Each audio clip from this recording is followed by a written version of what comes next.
Ladies and gentlemen, at this time to honor America, we ask that you please rise and remove your caps for the playing of our national anthem.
Well, good afternoon. Welcome to this Thursday edition of Wire to Wire alongside Rachel McLaughlin, Racing Rachel, track announcer John G. Dooley. Today, 10 races on tap. We've got 8 thoroughbred races. We'll close with a couple of quarter horse dashes. Don't forget, no live racing tomorrow and an old quarter horse card as we pink out on Saturday, kicking off at 10:45 a.m. But Racing Rachel, weather-wise, we had a nice run Monday, Tuesday, Wednesday. Terrific Hoosier Day today. Rain and all races on the main track that's sealed in advance of the 210 opener. Yeah, we've been really lucky with rain this year, knock on wood. It's just been, in the past, there's been a lot of days that we've had to take off the turf. Has not been the case this year. Glad that it's happening today and not yesterday.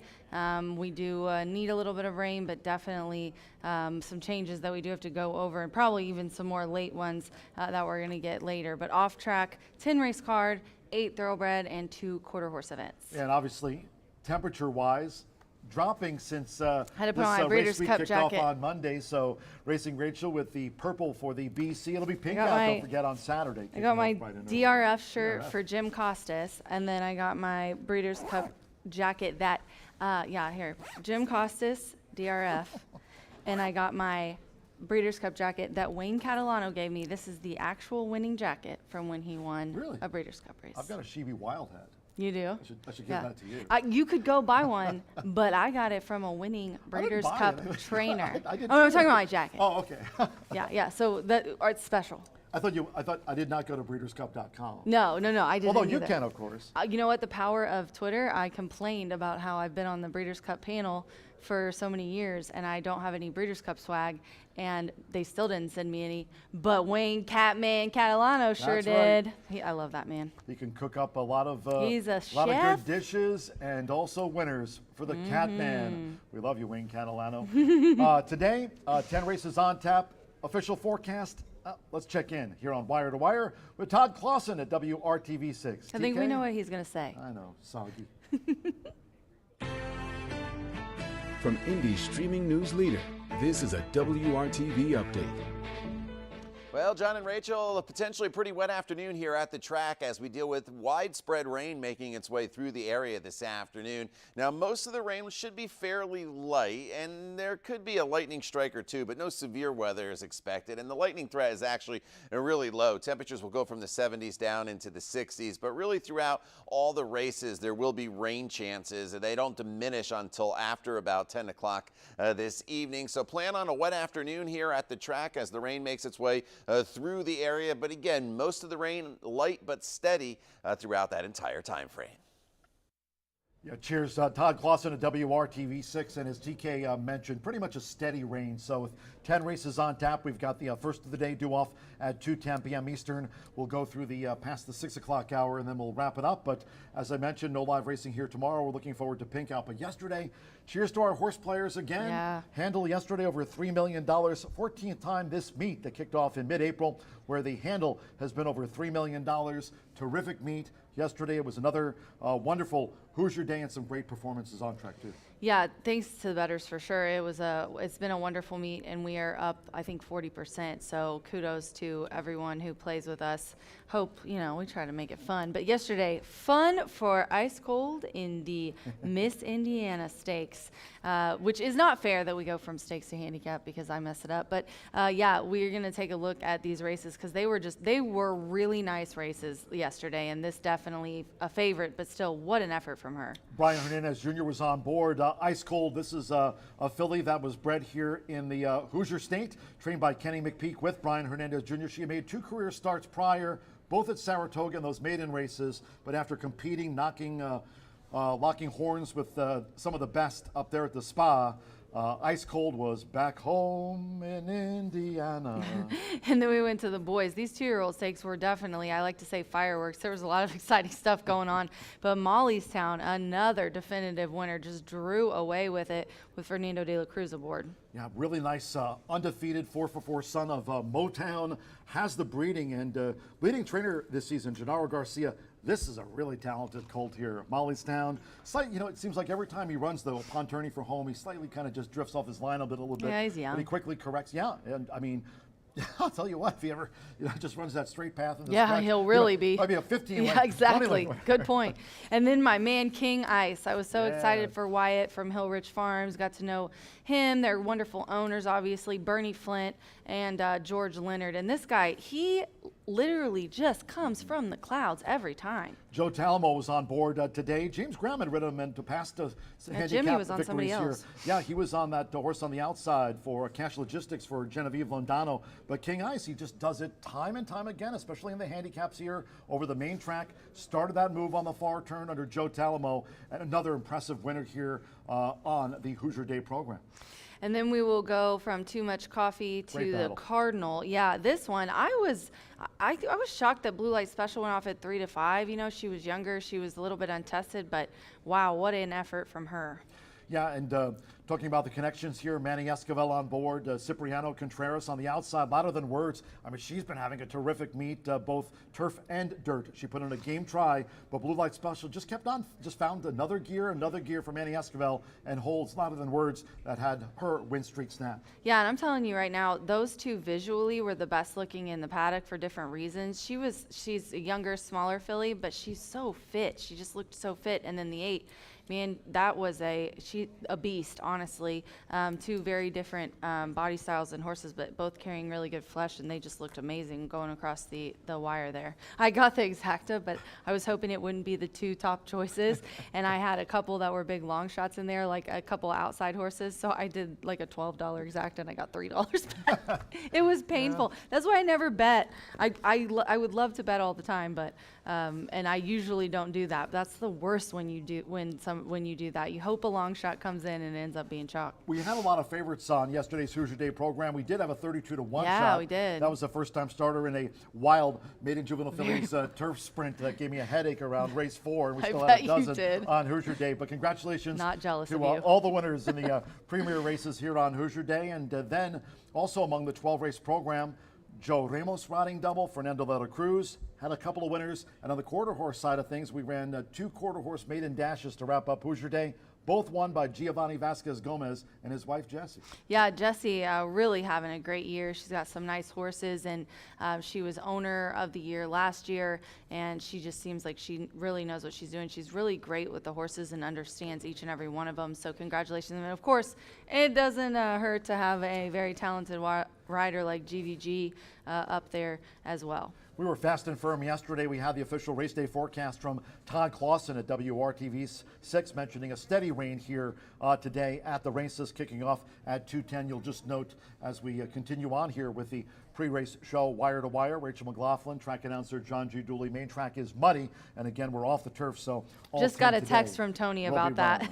run on the main track. And yesterday, well, a special day like Hoosier Day deserved a special edition of a Legends contest, and that was the case yesterday. And the big winner yesterday, Nancy Jackson, she was playing on track with us here. She picked up the top prize. We were awarding back to 5th place, the top 5 handicappers for yesterday's Hoosiers Legends contest, dividing up that $1 grand. $500 to Nancy Jackson yesterday. And again, like today's Dooley's Legends, this contest was available to both on-track and online players at horseshoeindycontest@gmail.com. But well done, Nancy Jackson, taking down the $500. Yeah, it took a little break from Racing Rachel's Warriors to have the very special Hoosier Day Legends. And now today, Dooley's Legends 3 through 7. Put your picks in by 3:10. You can play online or on track. It's $100. It's completely free. Dooley's Legends every Thursday until the end of the meets. And as I mentioned, this contest available to those of you, maybe you're enjoying a lunch or early supper in the clubhouse. You can go down to that first floor OTB and fill out your entry for Dooley's Legends. And as I noted, online players at horseshoeindycontest@gmail.com. By the way, the contest today for the top prize for those handicappers starts in the 3rd race. And as we mentioned, that is off the turf with all 10 races, including those 2 final quarter horse dashes at the end of today's card to be run over the main track that is officially labeled muddy in advance of the opener. No live racing tomorrow, Saturday. Pink out, all quarter horse card here kicking off at 10:45 a.m. Trials. More trials galore. More trials than Donald J. Trump. Governor's Stakes, QHREI Derby, Miss Roxy Little Futurity. That's on Saturday.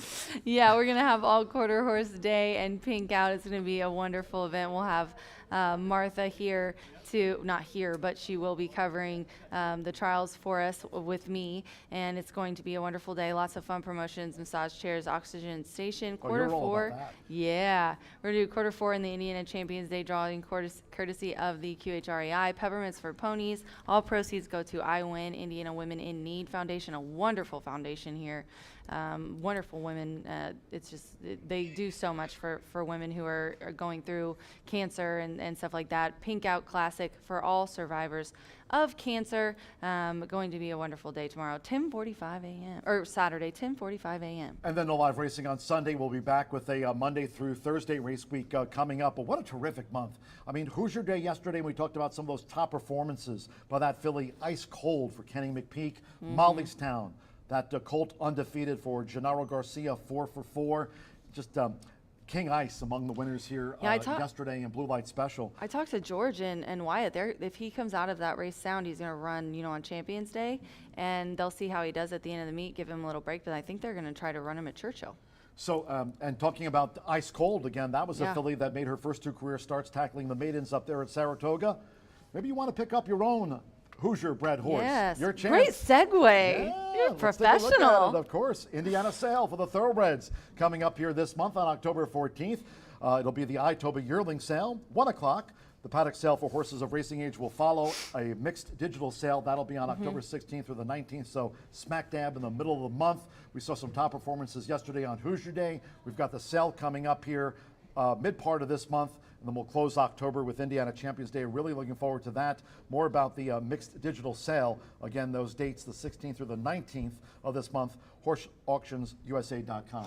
Yeah, we have one big day left here for our meet, October 12th. We have some other fun events, but one of our second biggest racing day of the year is Indiana Champions Day. This is $1.1 million in purses on the line. It's half thoroughbred, half quarter horse. There's 4 quarter horse stakes. There's 4 thoroughbred handicaps. Doors open at 10:30 a.m. We'll be here all day pretty much before me, John and I, or I'm sorry, no, me and Brian, you're going to be gone.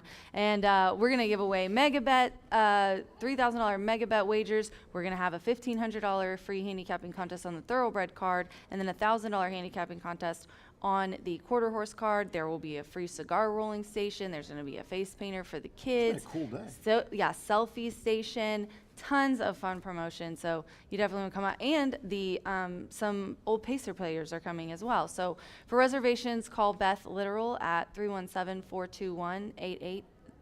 I'm going to be here for Indiana Champions Day. Where am I Oh going? yeah, you're leaving the 31st, not the What are you 28th. trying to I thought you scratch were me? gone. Does Aragoni want on the booth that bad? Yeah. Heck yeah, he does. He's chomping at the bit. Cheers to our sponsors in 2023. As I'll turn the show over to Brian Aragoni in the early part of November. I'll be here for Indiana Champions Day, though, B. And Halloween. And Halloween, of course, trick or treat. Cheers to High Bar Real Estate. They're ready to champion you in all things real estate. Maybe you'd like to join the team. You can reach out to them at the number you see on your screen. So grab a pen, write this down. 317-512-3767. Also, they're on the web at highbarrealestate.com. They sponsor the Winner's Circle here at Horseshoe Indianapolis in 2023. You see it down below, the High Bar Real Estate Winner's Circle. Cheers to them. They're on Facebook and on Instagram if you'd like to check them out as well. Social media-wise, well, we've got you covered here as part of our team. And again, we also want to mention, in addition to High Bar Real Estate, as always, cheers to Brown Foreman, Tequila, Arador, Corbel, and Breed Development. You can follow us. Reach out to me at John G. Dooley. Racing Rachel, she's always on the iPhone. At Racing Rachel Well, M, I just got a on text from IG at Cisco. Racing It's Rachel M. Matilda Burnham's birthday. There you go. Matilda That's Burnham? why. Yep, it's her birthday. Happy birthday, Matilda. Follow her on Twitter. Ryan Aragoni at Mr. B Analyst, and Martha Clausen. She was talking yesterday on Hoosier Day about a couple of those Giovanni Vasquez Gomez horses that swept the maiden final quarter horse double. You can X at Martha Clausen, talk things quarter horse racing, talk things Texas. Martha ready to cover it all with you on social media as we are. Track-wise, we've got you covered there too. Now check this out, talking about not only some of the big events coming up here this month, including Indiana Champions Day at the end of October, at HS Indy Racing on X, Instagram at Horseshoe Indy, and YouTube. What is the subscriber count to Horseshoe Indianapolis Racing? I think we're up to 2K. Nice. Yeah, super, super wonderful to get that. And everybody can watch the replays for free. That's what I do. That's what you do. Except last night, by the time I got home, I just went to bed. Yeah, he didn't even go out to eat with us. And they put cheese on my White Castle. So Oh, no. wasn't happy. That's not cool. I'm happy today, though. Back at the track with all of you. You're always happy. 10 races on tap. I'm with Racing Rachel. And stay tuned. Quick commercial break here on this Thursday edition of Wire to Wire. When the show returns, racing analyst Brian Aragoni ready to talk all things, well, not only twins, but also the early pick 5. Back with B right after this. We're done. Have fun. Bye for now. Love that Breeders' Cup jacket. It's a Thanks. Catman, too. It's really cool.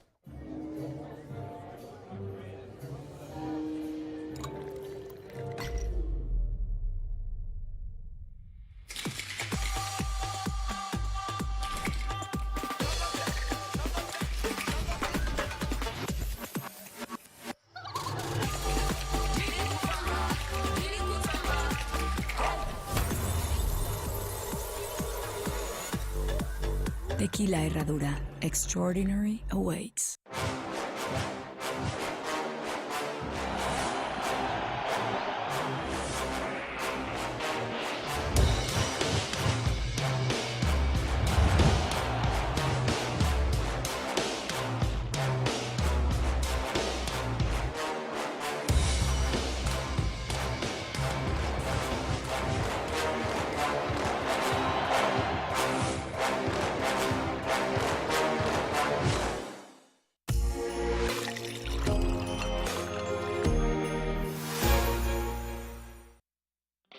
Feel the excitement with TwinSpires.com, the official betting partner of the Kentucky Derby and Breeders' Cup.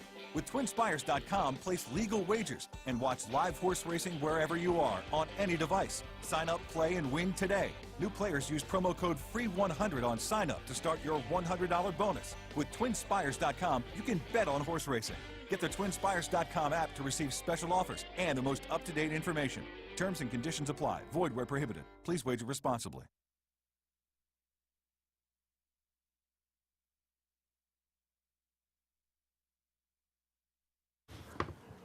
Well, we were blessed with good weather for Hoosier Day here at Horseshoe Indianapolis, but the rains have come in. We are now off the turf on a muddy main track, scratch number 5 out of this first event. Do note that we will be off the turf for the remainder of the card, races 3, 5, and 7. Certainly appreciate track management making the decision before the pick 5 starts. Always appreciate when they do that. It is usually a disaster when they do it right after the sequence starts. So as a bettor, certainly appreciate being given the heads up, even though it's always a little bit disappointing when you don't get those big fields on the turf, but oftentimes still plenty of value to be found, because it seems like bettors, whether it's the CAWs or whatnot, they do struggle with the off-turf events. Sometimes a little bit of wonky favorites get found. It looks like the betting comes in on the turf, and the reality is they're on the mud. So even though we will have some scratches throughout the card, and scratches are still coming in for races 3, 5, and 7, we will certainly have plenty of opportunity. 11.99% takeout in that pick 5. We've got a heavily backed favorite in race number 1 in Oneida. I went too deep in this spot. Oneida's a horse that can easily win. Drawn on the inside is a little bit of a concern for me, but I do think Happy Kaye deserves a long look in here. Luis Jurado sends this one out 2 for 8. Has been on the turf primarily, and I think has been facing tougher. Now gets a 10-pound weight allowance, ton of class relief down to the $5,000 ranks, and I think 5-1 a great price on Happy Kaye in race number 1. We'll see if we can't start it off with a little bit of a bang in a 6-horse field. Race number 2, Allowance Foes. This one could be a feature on many cards. Goes off in race number 2 right here at Horseshoe Indianapolis, a $40,000 purse. 6 furlongs on the dirt, no scratches, no changes, and I'm going to single Ace Reporter. I think that Spieth Stables and Randy Klopp found themselves a good one. A $10,000 claim that they laid off between June and August, and it looks like the layoff did this one wonders. Got an allowance win last time out. They're already out on their claim. The 10,000K was returned in full on September 5th when they dominated an allowance group in here. Now the mud is a little bit of a question mark. This horse showed brief speed, tired late in the mud before. However, second time in the mud, can improve. Third start off the layoff, and that race was also off a layoff as well. Sam Bermuda is going to be calling the shots in here, and I think Ace Reporter is strictly the ace in the hole and the one to catch to cash in here. It's kind of like holding pocket aces. You're in the lead until you're not. We'll see if someone can river us in race number 2. In race number 3, this is a wide open event in here. I thought it was wide open on the turf, and I still think it's wide open in the off-turf event. 5 furlongs going to be the distance. 1, 4, 7, 8, and 9 for me. Now, to my knowledge, there's really no scratches that have come in this race. We'll see if they all stay intact. I am going to take a stand against Silver Bull for West Point Thoroughbreds. Respect everything they do. Vet scratch. Greg Voley doesn't send a ton here to Horseshoe Indianapolis. Couple of question marks. Class relief or class drop. Recently gelded. And kind of giving away the farm here at a $20,000 claiming price off $145,000 sales price. They don't always work out, and it appears Silver Bull has not lived up to the expectations at this point. The layoff, the gelding, a concern for me at low price odds in here. I'll let West Point Thoroughbreds and Silver Bull beat me if they must, but I'll try some long shots in here. Ruffled Waters, another horse who had my eye on the turf despite being 0 for 18, but on the main track I will pass on Larry McMichael's Ruffled Waters, but certainly wish Matilda Burnham a happy birthday, and hopefully she gets her picture taken, just not with Ruffled Waters in race number 3. Race number 4, 5.5 furlongs. Scratch number 5, Keep Me in the Moment. Now this was a late scratch just announced for the first time. Number 5 is out. 6-1 morning line was scheduled to be my top selection in here. I fill in, after the scratch of number 5, I'm going to throw in Canada's Customs, Rachel's top selection in here. A horse who was bet heavily throughout early on in the wagering last time out and kind of stayed on in the lane willingly, but did have a perfect trip. They broke from the rail. They never faced any adversity, and they skimmed paint all the way around. Now they're drawn to the outside. But 6 for 19, you certainly can't dismiss. 1, 4, and 7 for me in the fourth as we kick off that late fire 5 in race number 4. In the fifth, another off-turf event. Now this one certainly changed a lot of things for me. I was kind of all over the board in this fifth race, thought it was wide open, thought it was a great betting event. I originally loved Gray Vixen at 30-1. Now that we are off the turf, I think this race becomes a lot more simple. I can narrow it down. Hot-Headed Princess, strictly the horse to beat, in my opinion. This is a horse who appeared to absolutely love the slop here on June 29th. Loved the extra distance, wanted to keep running. Seemed like a true mutter for the 3-year-old filly by Brontonico. If you remember Brontonico, he himself also did not shy away from a little dirt or a little mud as well. So I do think that Hot-Headed Princess, strictly the horse to beat. Leah Rowe on class alone. Many of these horses looking for their second or third wins in their career, has 7 wins. That's a huge advantage in this spot. 2, 4, 7 for me as we kick off the early pick 5, now just 11 minutes away. The horses have made their way to the paddock. John G. Dooley, the best in the business, has made his way up to the announcer's booth. He'll take you through the ever-changing scratches and changes as we are off the turf on a Thursday at the Shoe. Byron Aragoni cheers for that. Taking a look at the 50-cent early pick 5 here today. Horses in the paddock for the opening distaff sprint. Good afternoon from Horseshoe Indianapolis. Hello now from the broadcast booth. Track announcer John G. Dooley. Rainy day. Temperatures in the upper 60, low 70 degree range. Steady rain forecast throughout the card. Main track is muddy. We kick off in 10 minutes time. Let's take a look at the changes and corrections on today's racing program. First of the day, 3 Pump It Up Justice, 3 pounds over. Scratch 5, Brookville Storm. Scratch number 5, Brookville Storm. 10, Dulce Victoria, 3 pounds over in the sprint opener. Second race sprint starts the 50-cent early pick 4. There are no changes. In the third, maiden off the turf. This will now be run over the main track at 5 furlongs. 1, Enjoy the Kraken, a jockey change to McKenna Anderson. Waive the apprentice allowance, 120 pounds corrected weight. McKenna Anderson rides number 1, Enjoy the Kraken. Fourth race was carded for the main track. This sprint starts the 50-cent late fire 5, low 11.99% takeout on the pick 5s here this season. Number 3, Pink Party Pants, will be ridden by Sammy Bermudez. Waive the apprentice allowance, 118 corrected weight. Sammy Bermudez with Pink Party Pants. Scratch number 5, Keep Me in the Moment. Scratch the 5. In the fifth race, off the turf. This will now be run over the main track at 1 1/16. Number 4, Lero. And to the ownership, Windy City Racing and David Breheim. Part of the ownership with Mike Campbell Racing Stable of the 4, Lero. Scratch the 6, Prouvé. 9, I'm Box Office. And scratch 11, Gray Vixen. It's off the turf. Scratch the 6, 9, and number 11. Sixth race, Maiden Fillies and Mare Sprint. There are no changes. All 7 run. Race 7 of our 10 today. Another off the turf. This will now be run on the main track at 1 mile, 70 yards. Note the distance there. 2, Red Hot Justice, 2 pounds over. Scratch. Number 3, Abra Abra. And the 7, Tamarack Lady. Scratch the 3 and number 7. Eighth race was carded for the main track. Here's scratch the 2. Liz said no. Number 2, Liz said no. Has been scratched. 3 Sutton's Pass. 1 pound over. Couple of quarter horse dashes to close out the card. Ninth race. Quarter horse maiden juvenile over the 300 yards.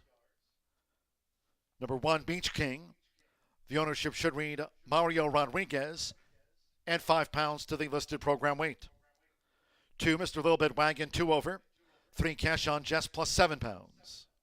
The 5, Effie Houdini, 2 over. Number 6, DNA, the Black Marfa, 5 over. Number 7, He's in the Fast Lane, 7 over. 8, Apple Pie Moonshine, and 7 pounds to the program weight. 9, Beach Bunny plus 7, 10, HF Renegade, 7 over. Scratch the also eligibles. Scratch 11 through number 14. 10th and final. This quarter horse dash over the 250. 2 invited, 5 over.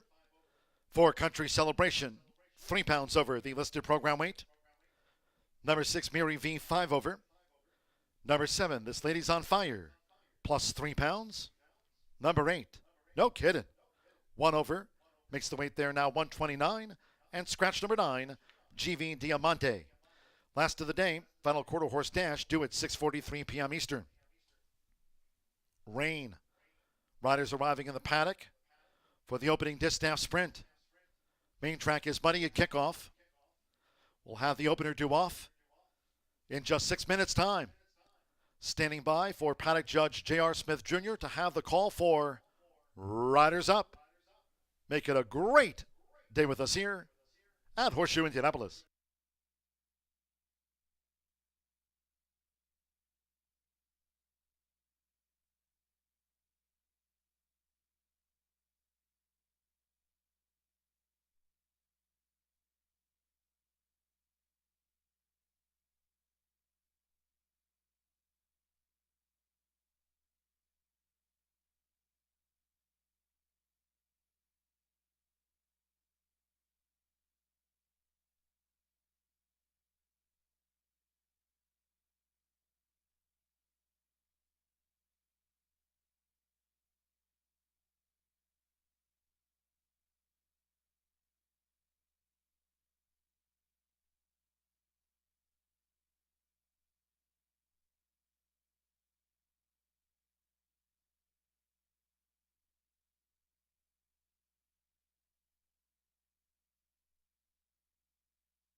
The horses call postward for the opening sprint.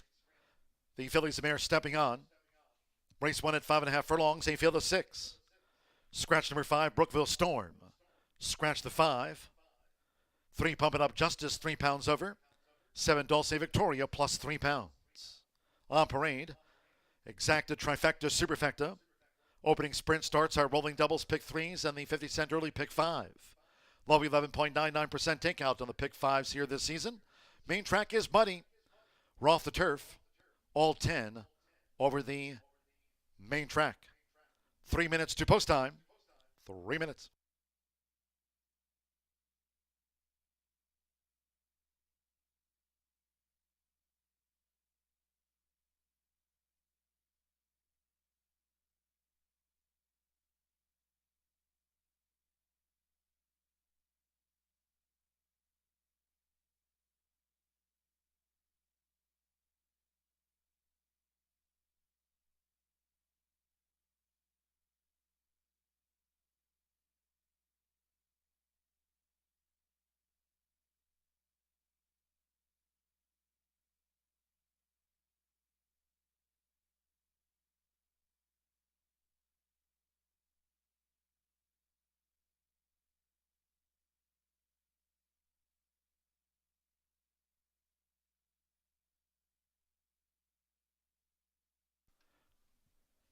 Two minutes to post time. 2 minutes.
We're now less than 1 minute away from post time for the Distaff Sprint Opener. Starts the 50-cent early pick 5 muddy track. Less than 1 minute.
The horses are approaching the starting gate.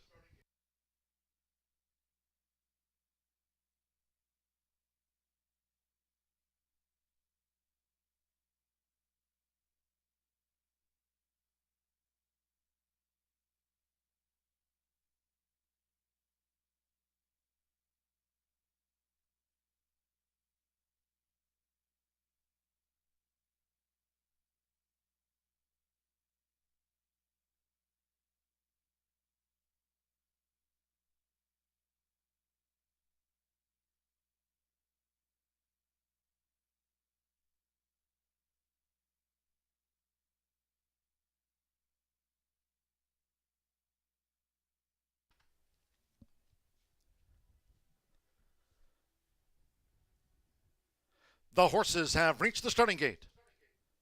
It is now post time. They're going in. Simmer Bermudez with Aneta. Aneta 7-5. It's the first favorite. Alberto Burgos with Luna Love. Marcelino Pedroza Jr. with Pump It Up Justice drew 3.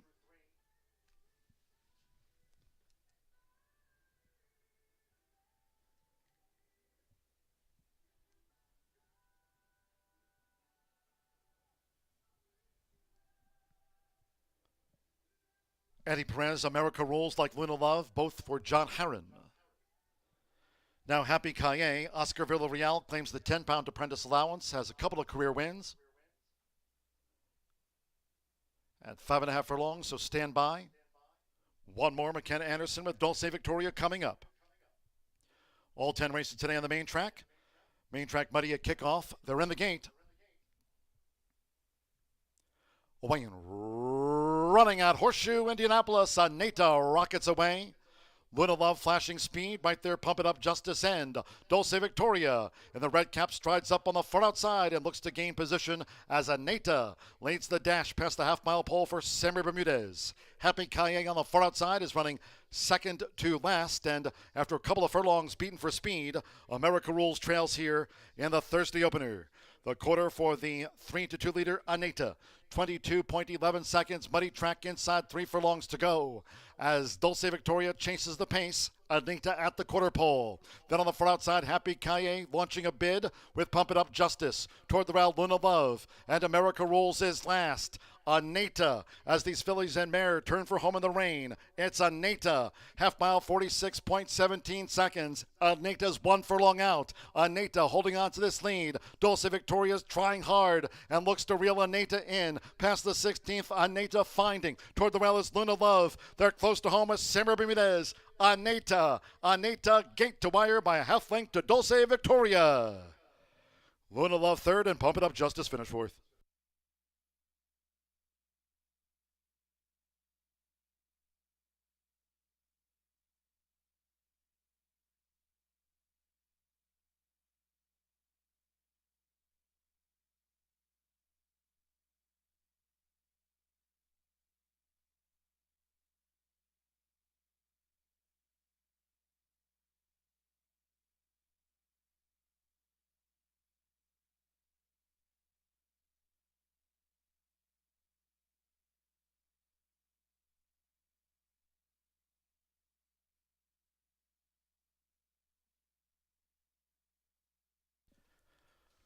106.56 after the fillies and mares sprint. 106.56 Muddy. 1723 the run order after race 1. Number 1 Anita. 3-2 first favorite home. 7 Dulce Victoria. 4-1 second Gamely, but just could not reel Anita in. 2 Luna Love. At those 15-1 odds third, and 3 Pump It Up Justice at 2-1 fourth. Hold all tickets until official. Sammy Bermudez for Randy Klopp. Roger Spiesa, Speed Stable LLC, daughter of Lee in the mud. Anita at 3-2 starts the early pick 5.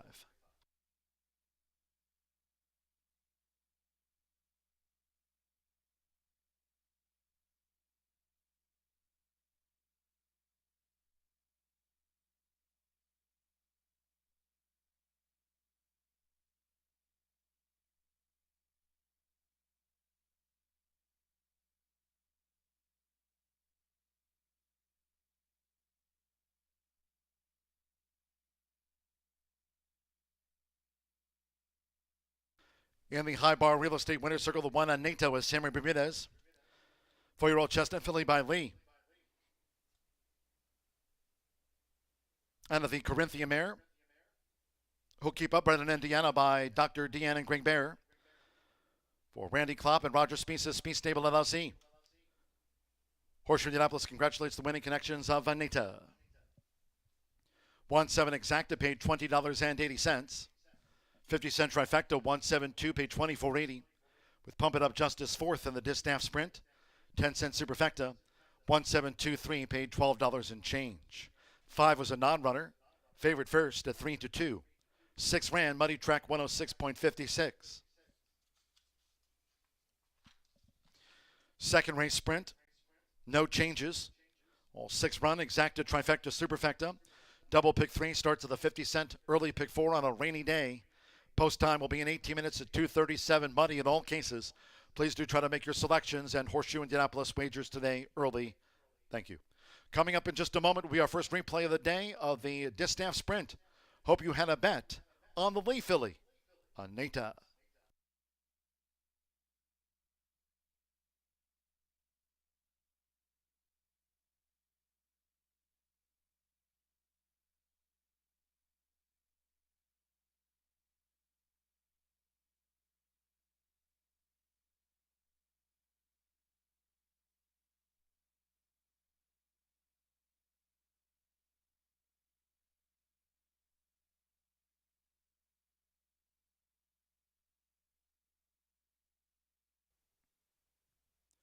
Away and running out Horseshoe Indianapolis. Anita rockets away.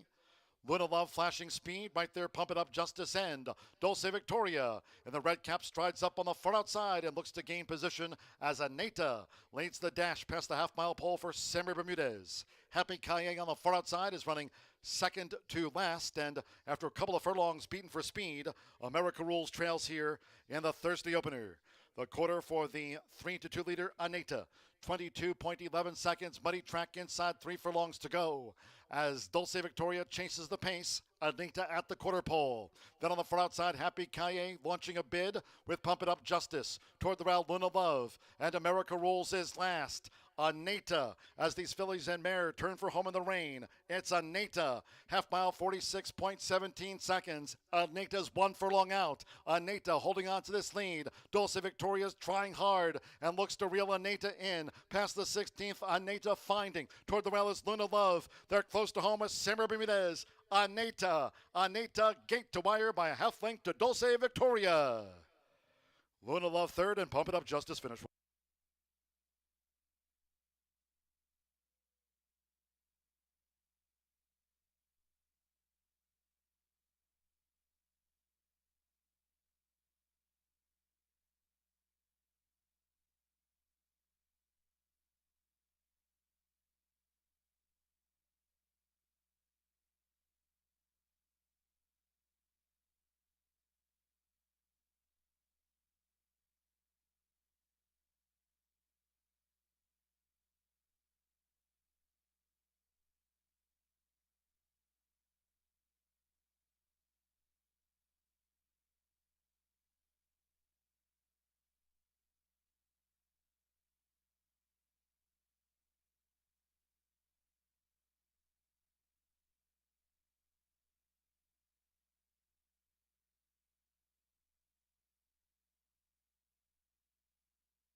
Track superintendent here at Horseshoe Indianapolis, Tony Martinez, and his crew out on the main track with the tractors. Note the track condition now sloppy. Main track here. All races on the main track today. The opener went at 106.56. Main track now sloppy.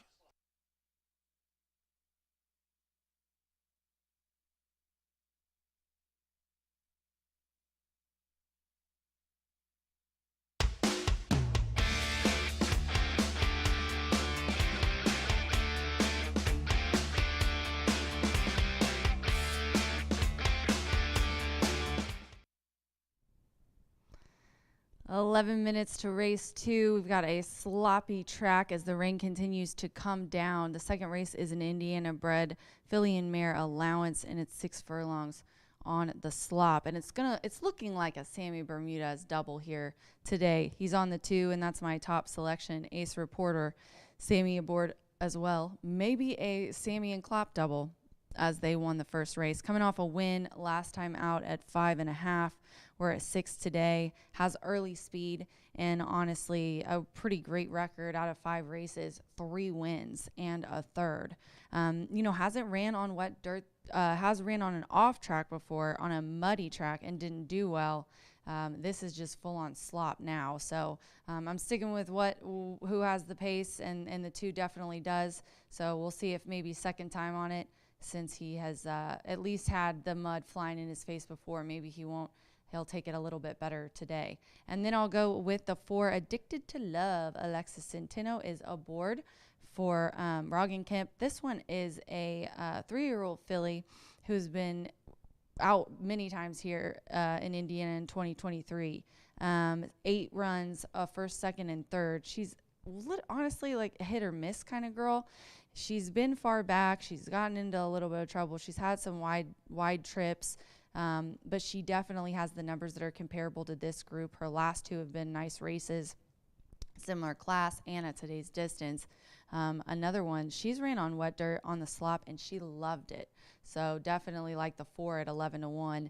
And then I'm going to go to the rail, 8-1 right now on the tote board, and then it's ZZ's Red, who has ran against Addicted to Love, Dash of Simplicity. They've all been going back and forth here in this kind of race. But Alberto Burgess aboard for John Heron, a 4-year-old filly who has a 1 win this year, but 3 seconds. She kind of hangs sometimes, and she bounces just a little bit, but she had a little bit of an off race last time. Another one, though, 2 back, April 15th. Had a win on the mud, even though she got brushed at the start. She's had a little bit of time off, hasn't ran since August, so lightly raced here, and she's coming back in October. 2-4-1 for me here in the second race. This does start the early 50 cent. Pick 4. Good luck.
The fillies and mares stepping onto the track now for the second race.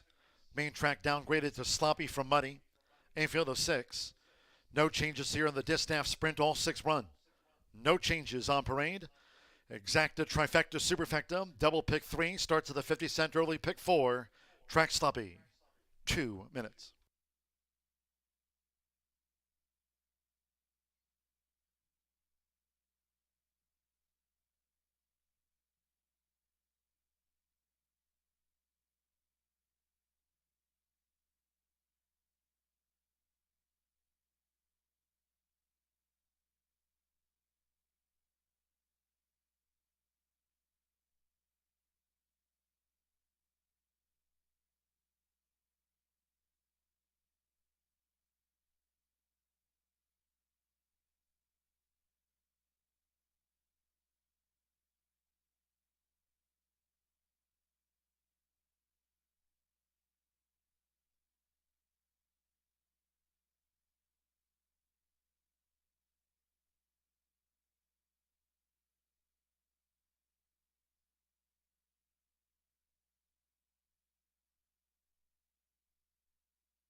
We've drawn to within 1 minute to post time for this Fillies and Mares sprint. Starts the 50-cent early pick 4, sloppy track. 1 minute.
The horses are approaching the starting gate.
The horses have reached the starting gate. It is now post time. Loading in front of starter Ray Kowick. Alberto Burgos with ZZ's Red. 8-5 favorite. Here's Ace Reporter. Simmer Bermudez going for the opening double with Randy Klopp after a Nata's sprint win. Here's Ace Reporter. Joins ZZ's Red loading up. Declan Cannon with Belgian Blue drew 3. Now Alexis Centeno, partners Addicted to Love. Orlando Mejica, Dash of Simplicity, red and white blocks. Ace Reporter 8-5 favorite. One more. Fernando de la Cruz with Quilter. At 6 furlongs. Main track now sloppy here at the shoe. All in.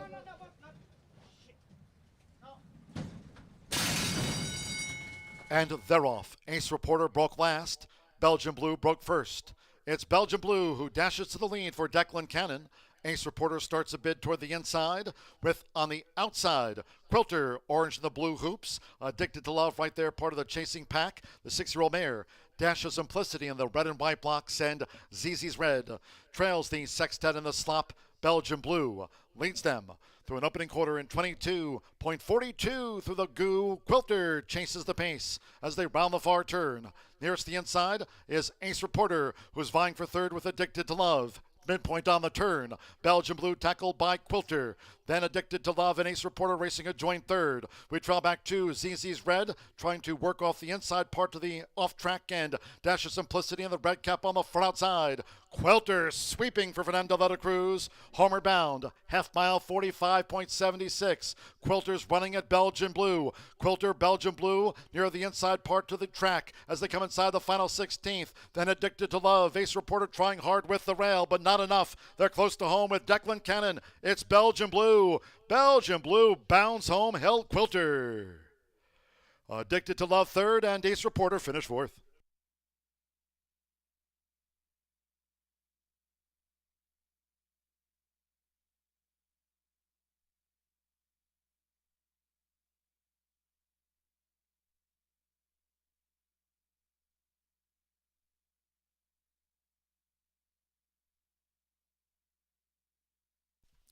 .111.20 after the Phillies Mare sprint. 111.20, sloppy track.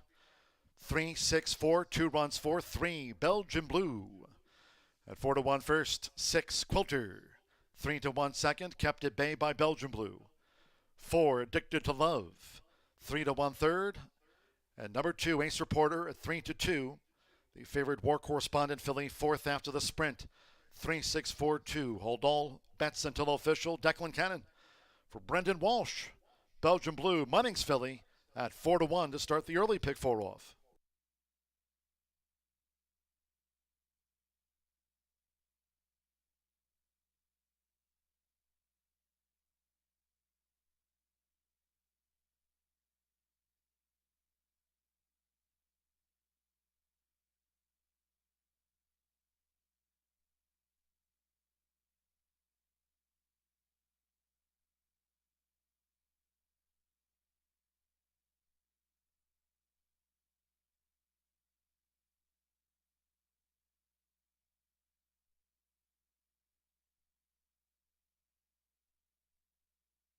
In the high bar real estate winner's circle is the 3 Belgian Blue with Declan Cannon. Belgian Blue is a 3-year-old bay filly by Munnings. At a Bella Cardella by Heartspun. Bred in Indiana by Barney and Ann Gallagher. Her Indiana breeders, Brendan Walsh trains for Mathiasen Racing, Williams Family Trust, Polger Holdings, and Barry Hall, the ownership of the Munnings filly. There she is, Belgian Blue. Horseshoe Indianapolis congratulates her winning connections. It's official at 4-1. 3-6 exact after the Distaff Sprint paid $58.80. 50-cent trifecta 3-6-4 worth $56.90. 1 and 3 in the opening sprint double, combining Aneta with Belgian Blue, paid $40.60. With Ace Reporter fourth, 10-cent superfecta 3-6-4-2, that paid $35.54. And the sprint favorite fourth, all 6 ran 111.20 on a track now labeled sloppy. Third race off the turf. Maiden sprint will be run over the main track at 5 furlongs. In the maiden, no scratches, all 10 run. One Enjoy the Kraken a jockey change to McKenna Anderson. Waive the apprentice allowance makes the corrected weight now 120 pounds. McKenna Anderson will ride the 1 Enjoy the Kraken debuts in the maiden. Exacta, trifecta, superfecta, double pick 3. Post time will be in 22 minutes. Sloppy track, race 3 of 10 today at 3:08.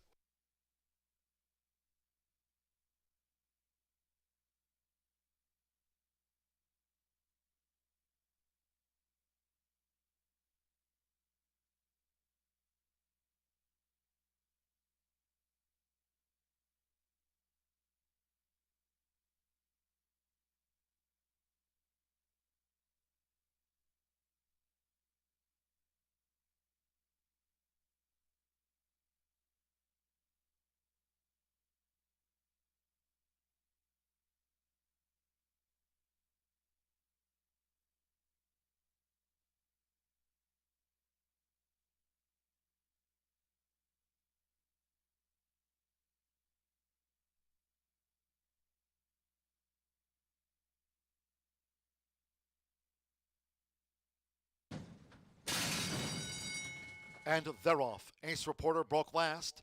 Belgian Blue broke first. It's Belgian Blue who dashes to the lead for Declan Cannon.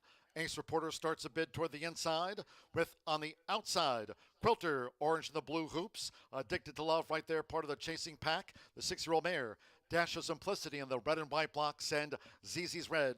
Trails the Sextet in the slop. Belgian Blue leads them through an opening quarter in 22.42 through the goo. Quilter chases the pace as they round the far turn. Nearest the inside is Ace Reporter, who's vying for third with Addicted to Love. Midpoint on the turn. Belgian Blue tackled by Quilter. Then Addicted to Love and Ace Reporter racing a joint third. We draw back to ZZ's Red, trying to work off the inside part to the off-track end. Dash of Simplicity and the red cap on the front outside. Quilter sweeping for Fernando de la Cruz. Homeward bound. Half mile 45.76. Quilter's running at Belgian Blue. Quilter, Belgian Blue near the inside part to the track as they come inside the final 16th. Then Addicted to Love. Ace Reporter trying hard with the rail, but not enough. They're close to home with Declan Cannon. It's Belgian Blue. Belgian Blue bounds home, held Quilter. Addicted to Love third, and Ace Reporter finished fourth.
Ladies and gentlemen, please note, in the fourth race, we have a late jockey change to announce for the first time in the fourth race. The fourth race was carded for the main track, Sloppy. In the fourth, number 6, Music Man Sandy, will now be ridden by Jane Elliott. Announcing that jockey change for the first time, Jane Elliott will ride the 4-time winner, the 6, Music Man Sandy, in the fourth race sprint. Sloppy track here.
Well, track announcer John G. Dooley with today's edition of Dooley's Data on a soggy day here at Horseshoe Indianapolis. All races on the main track, and the main track labeled sloppy. We've had a couple of sprint winners so far after taking out the opener. Aneta with Sammy Bermudez, and Declan Cannon just a moment ago winning that Phillies Mare sprint for trainer Brendan Walsh, with the horse there in the second race coming home on top was Belgian Blue. Aneta, Belgian Blue, our first 2 winners. And talking about jockeys, well, no doubles on today's card through 2. Sammy Bermudez, Declan Cannon, our first 2 jockeys to win races on today's 10-race card. Let's talk about some riding doubles here this season at Horseshoe Indianapolis. Today's edition of Dooley's Data, it's courtesy of our interns, Megan and Robbie. They did a great job for us all summer long, and still working hard into the fall months here for us at Horseshoe Indianapolis with some multi-win days stats for the jockeys.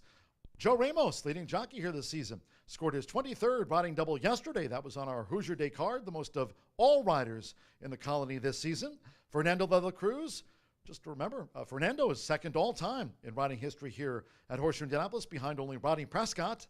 Fernando picked up his 14th riding double also on the Wednesday card, the second highest tally, Fernando de la Cruz. Now, Joe Ramos also has the most triples so far in 2023. Again, closing day of the season on November 17th. And Joe Ramos, insofar as those triples go, 5 more than Fernando de la Cruz, who has 4. Samuel Bermudez, the only thoroughbred jockey with 4 wins on 1 race card. That's Sammy Slam, and he's done it twice. And also, Samuel Bermudez, 11 riding doubles here this season. So some jockeys to remember insofar as our thoroughbreds go. Now, quarter horse-wise, as we wrapped up Hoosier Day yesterday, Giovanni Vasquez Gomez had a riding double for Jess Vasquez. Rolando Pena, though, has 2 doubles and 2 triples this year. Giovanni, GVG, earned his 3rd double of the meet yesterday, as I mentioned, taking out the final 2 quarter horse maidens on our Hoosier Day card here on Wednesday. And Diego Bocanegra and Danny Martinez each have ridden 1 triple this season here, some of the top quarter horse jockeys at Horseshoe Indianapolis this season. So it's Samuel Bermudez and Declan Cannon with the 2 wins on today's off-track card, Aneta and Belgian Blue, our first 2 winners here over sloppy track at the Shoe. Coming up, the 3rd race in 12 minutes time. Just a reminder, no live racing on Friday. Saturday's an all-quarter horse card. Saturday we'll be donning the pink as we remember not only victims of cancer, cancer survivors and their families, an all-quarter horse card. A lot of trials here on Saturday. It'll kick off pink out at 10:45 a.m. Just to remind you about that. Rise and shine, Racing Rachel. Good luck with your wagers here on a sloppy track the rest of the way today at Horseshoe, Indianapolis.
I know we only got a couple minutes here till they get the leg up and head to the track, but we want to take a second to wish Matilda Burnham a happy birthday.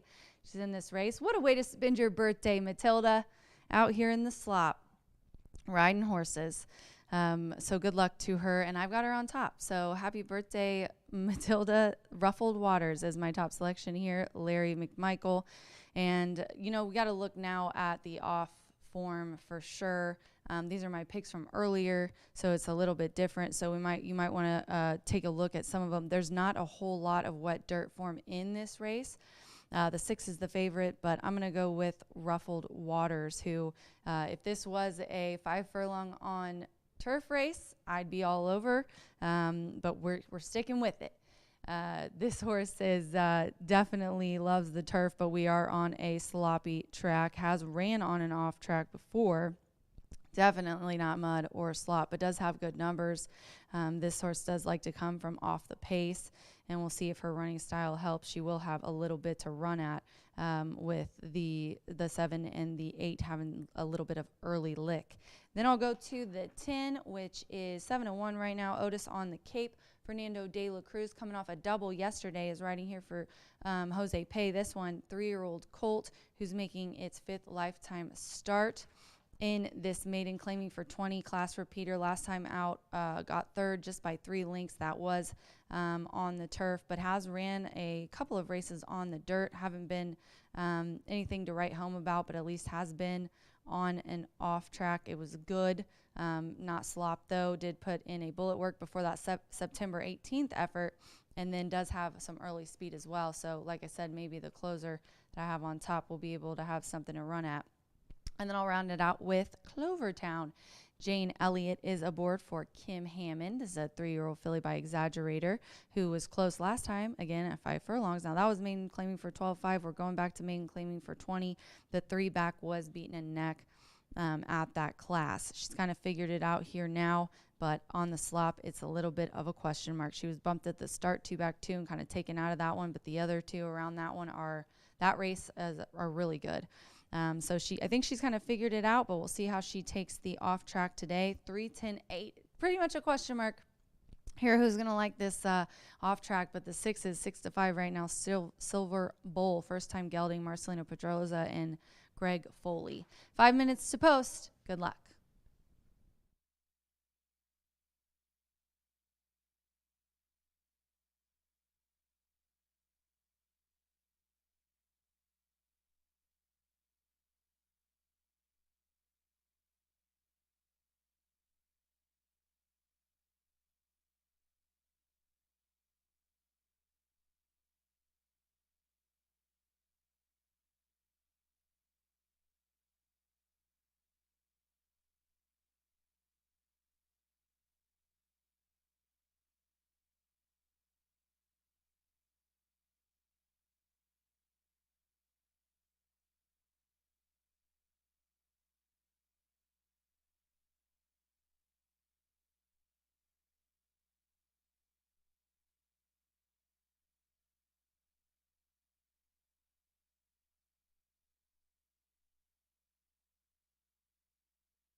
So these maidens stepping onto the track here at Horseshoe Indianapolis.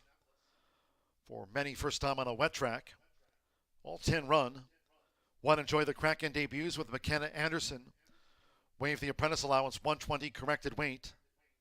McKenna Anderson rides the one Enjoy the Kraken, taken in the surroundings. Exacta, trifecta, superfecta, double pick 3, sloppy track. Due at 308.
Less than 1 minute away from post time. Once again, all races today on the main track were off the turf.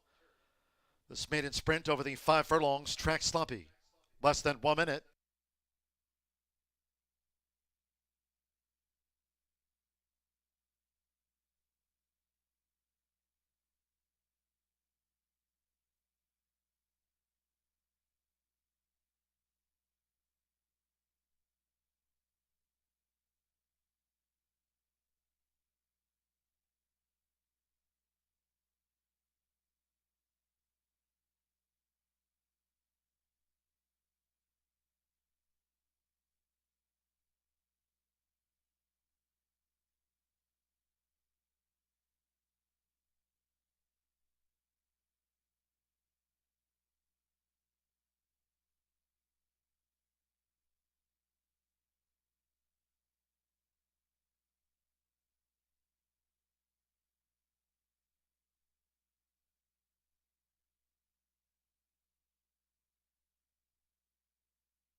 The horses are approaching the starting gate.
Late scratch 1, Enjoy the Kraken at the gate by order of the stewards.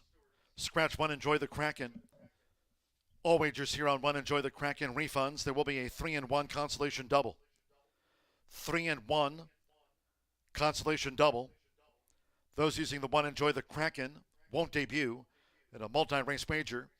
You'll now receive the post-time favorite as your substitute in any multi-race wagers on the 1, Enjoy the Kraken. Ordered scratched by the stewards, this newcomer, 1, Enjoy the Kraken, won't debut today.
This third race maiden sprint over the 5 furlongs on a sloppy track, still in a holding pattern.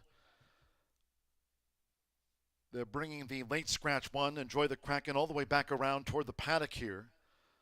Thus on hold for the maiden sprint, as Enjoy the Kraken is making his way back in front of the stands here and toward the paddock in his connections. Maiden sprint over the 5 furlong sloppy track on hold.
Fans here in the stands can see him. He's a late scratch, this 1, Enjoy the Kraken.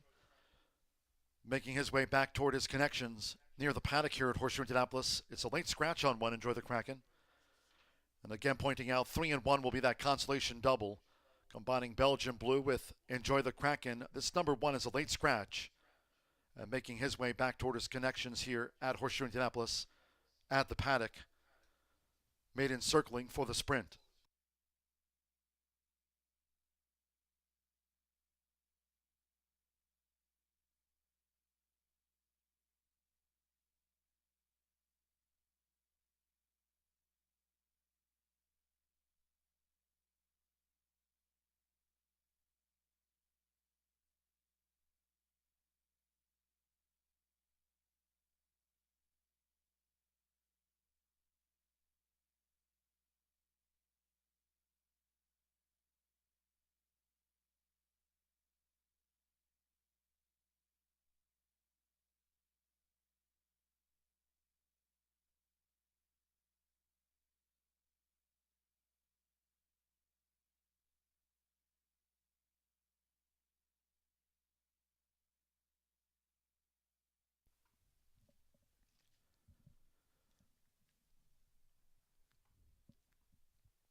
After being that late scratch, Enjoy the Kraken now departs the track.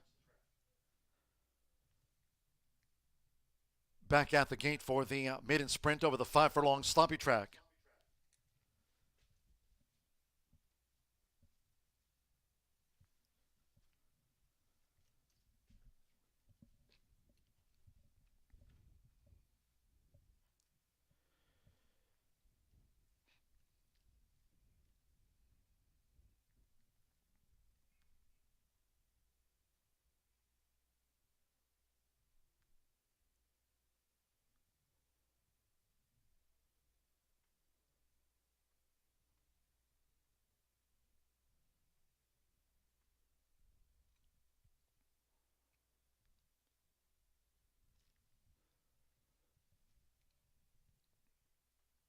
They're going in. Marcelino Pedrosa Jr. with Silver Bull. Big Anchor in the blue. Simmer Bermudez won the opener. Nata and Belgian Blue, our first 2 sprint winners on the off track. Josh Morales with Hawaiian Hideaway. Matilda Burnham with Ruffled Waters in the yellow silks, loading up. Abel Escano, Centauro, Purple White Diamonds. Jane Elliott with Clovertown.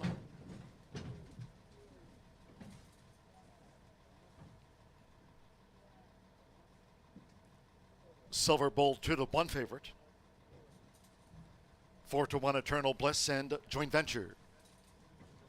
Now Eternal Bliss leading jockey Joe Ramos with 88 wins here this season. Hannah Leahy, Joint Venture loaded, so stand by. One more. Fernando de la Cruz and 4-time started Otis on the Cape. Sloppy track, Enjoy the Kraken, the 1-late scratch. The one's a non-runner. All in. They're off. Racing 5 furlongs. Clovertown broke sharp. There's Otis on the Cape. Joint Venture on the far outside. Eternal Bliss. Big Anchor in the blue cap. Clovertown between horses. Otis on the Cape. Rockets to the lead for Fernando de la Cruz. Otis on the Cape has scampered away to a 6-length lead from Eternal Bliss with Big Drama as they round the far turn. 3 furlongs to go. Then on the outside is Silver Bull moving up. Silver Bull starts to gain between horses as they come toward the quarter pole. Farther out is Joint Venture. Here's the inside Ruffled Waters in the yellow silks in his 19th run as these maidens come past the quarter pole. We trail back to Clovertown, Centauro, the 1-out run, Hawaiian Hideaway. They're coming down toward the final furlong. Otis on the Cape is a 5-length leader from Eternal Bliss. Ruffled Waters running on is Silver Bull into 3rd now. Ruffled Waters is 4th. They come past the 16th. Otis on the Cape chased all the way home by Eternal Bliss. Eternal Bliss up the rail for Joe Ramos. Eternal Bliss to get and beat Otis on the Cape. Silver Bull 3rd and Ruffled Waters finished 4th.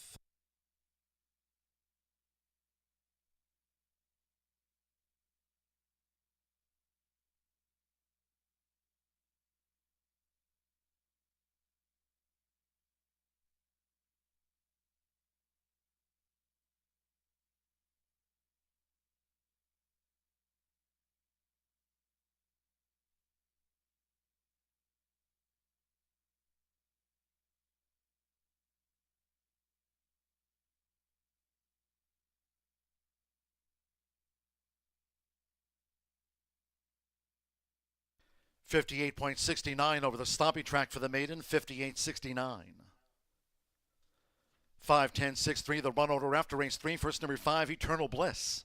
3-1 odds. 10 Otis on the Cape at 6-1 was second. 6 Silver Bull at 9-5 third, and 3 Ruffled Waters at 12-1 fourth. Hold all tickets until official. Leading jockey Joe Ramos, 89th of the meet. Another on the card for Randy Klopp. Nate Eternal Bliss. The Randy Klopp Speed Stable double. It's 3-1 Eternal Bliss.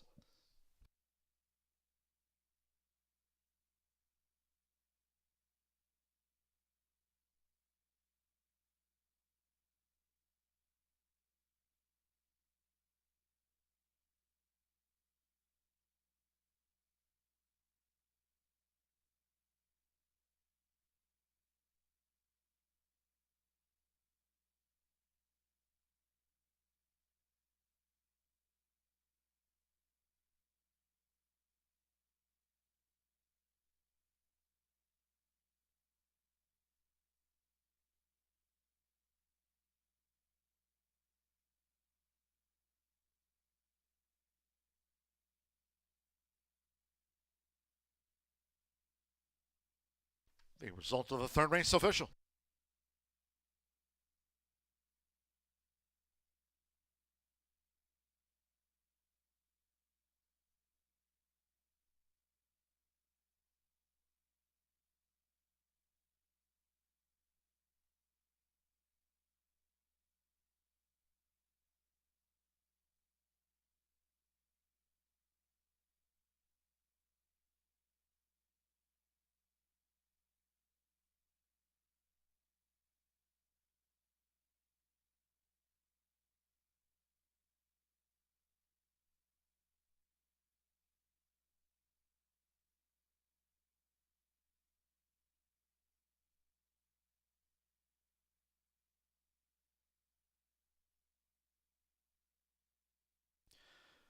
Returning to the high bar real estate winner's circle, the 5 Eternal Bliss with Joe Ramos. Eternal Bliss, 3-year-old Chestnut Galley by Munnings. Out of Anandi by Anaba. Bred in Kentucky by June Zent, Randy Klopp. Trains Quones with Roger Speece's Speece Stable LLC. They also had the first sprint winner with favored Anita. Here 3-1 Eternal Bliss gets off the mark. In his 7th run, takes out the maiden sprint in a time of 58.69 sloppy. 5-10 exact of $76.20. 50-cent trifecta paid $63. First pick 3 of the day. Over the off track, $69.55. The Belgian Blue Eternal Bliss 3-5 double paid $81.20. 3-1 for that consolation double, $10 even. After the late scratch on, enjoy the crack in the 1, refunds. With Ruffled Waters 4th after the maiden, 10-cent superfecta, 5-10-6-3, that paid $55.14. 4th race was Carter for the main track today. Scratch the 5, Keep Me in the Moment. Scratch number 5. 3 Pink Party Pants, a jockey change to Sammy Bermudez. Waive the apprentice allowance, 118 corrected weight. Sammy Bermudez with Pink Party Pants. Number 6, Music Man Sandy. Jane Elliott rides the 6. Music Man Sandy. Exacta trifecta superfecta. Double pick 3. Sprint starts off the 50-cent late fire 5. Sloppy track. Post time 3:41. In. They're off. Racing 5 furlongs. Clovertown broke sharp. There's Otis on the Cape, joint venture on the far outside, Eternal Bliss. Big Anchor in the blue cap. Clovertown between horses, Otis on the Cape. Rockets to the lead for Fernando de la Cruz. Otis on the Cape has scampered away to a 6-length lead from Eternal Bliss with Big Drama as they round the far turn, 3 furlongs to go. Then on the outside is Silver Bull moving up. Silver Bull starts to gain between horses as they come toward the quarter pole. Farther out is Joint Venture. Here's the inside Ruffled Waters in the yellow silks in his 19th run. As these maidens come past the quarter pole, we travel back to Clovertown, Centauro, the one-out run, Hawaiian Hideaway. They're coming down toward the final furlong. Otis on the Cape is a 5-length leader from Eternal Bliss. Ruffled Waters running on is Silver Bull into 3rd now. Ruffled Waters is 4th. They come past the 16th. Otis on the Cape chased all the way home by Eternal Bliss. Eternal Bliss up the rail for Joe Ramos. Eternal Bliss to get and beat Otis on the Cape. Silver Bull 3rd and Ruffled Waters finished 4th.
A little wet down here in the Horseshoe Indianapolis paddock as the skies have opened up in Shelbyville, Indiana, and I had to borrow my umbrella to Miss Rachel so she can make it back to her makeup room and get little touch-ups after the rain has joined us. And one thing I learned from my days up at Canterbury Park from the Mouse Mickelson is rain or shine, you are paid to be a paddock analyst. So get down there whether it's raining or not. And so here we are, race number 4, kicking off the late Fire 5. Hopefully this rain will dissipate in here so we can keep running through this last 5 races. Scratch number 5 in this race. Now, Fairness and Wagering Act, I did have this horse on top at 6-1. So I scratch into my second choice in here, which is going to be Wild Tappet, a horse who brings in a 2-race winning streak and has gone up the class ranks steadily, has made quick work of those last 2 races, claiming 5,000, won rather easily, and then claiming 12,500. That was a pretty big jump as well, and all of a sudden has turned into a little bit of a win machine. Now, let's not forget this horse was previously 2 for 33 and is now 4 for 35. So has not always been a consistent sort in the past, but Joe Ramos and Randy Klopp have this 5-year-old mare certainly going in the right direction. Luckily for her, even though the win column is a little bit sparse with 35 races and 4 wins, one of them has come on a wet track, and she should get some pace to chase in here. We'll see if Wild Tappet can go for the turkey and make it 3 in a row after steadily jumping up in the class ranks each and every start. Sometimes when these 5-year-old mares get into good form, they can keep it for a while, and if anyone can do that, Randy Klopp certainly capable. Right now, bettors saying this is strictly the horse to beat, 3-5. A little bit surprised at how much the money has flown in, because they are going to have to deal with My Money, who's down on the inside, a 5-year-old mare by Munnings, and we've already seen a Munnings horse jump up, run big. I believe that last horse who just won race number 3 was by Munnings as well. Another one who's light in the win category, 3 for 39, winless in 10 starts so far this year, but does have something going her direction, and that is speed. On this track, you want to be on the lead. Fernando de la Cruz was clear last time out from post position number 10. He'll look to do so again in here with My Money. Let's take a look at this late Fire 5. It's a tricky sequence. We are off the turf in races 5 and 7, but in my opinion, the races stayed relatively intact, didn't fall apart too much. I think there's still value to be had in this late Fire 5, even though we are off the turf. Sometimes can find some long shots that come home to score. We'll go 1, 4, and 7 in race number 4 to kick it off. I don't expect Wild Tappet to go off as low of a price as the board may suggest at this point. Race number 5 will go 2, 4, and 7 in the off-turf event. Do scratch number 6, 9, and 11 out of race number 5. Out of race number 5, 6, 9, and 11 are the scratches in a race that was originally carded to be on the turf. Now will be run at a distance of 1 1/16 on the main track. You'll see my tickets. It's 3 by 3 by 3 by 3. Pretty simple today, which is a little bit unusual for us. Doesn't mean to put any less time into it. That's just how it certainly played out. Originally thought that the 2 in race number 7 was bound to be a single, but that horse scratched out in the off-turf event. Red Hot Justice was a scratch once we took that off the turf. So in race number 8, we will single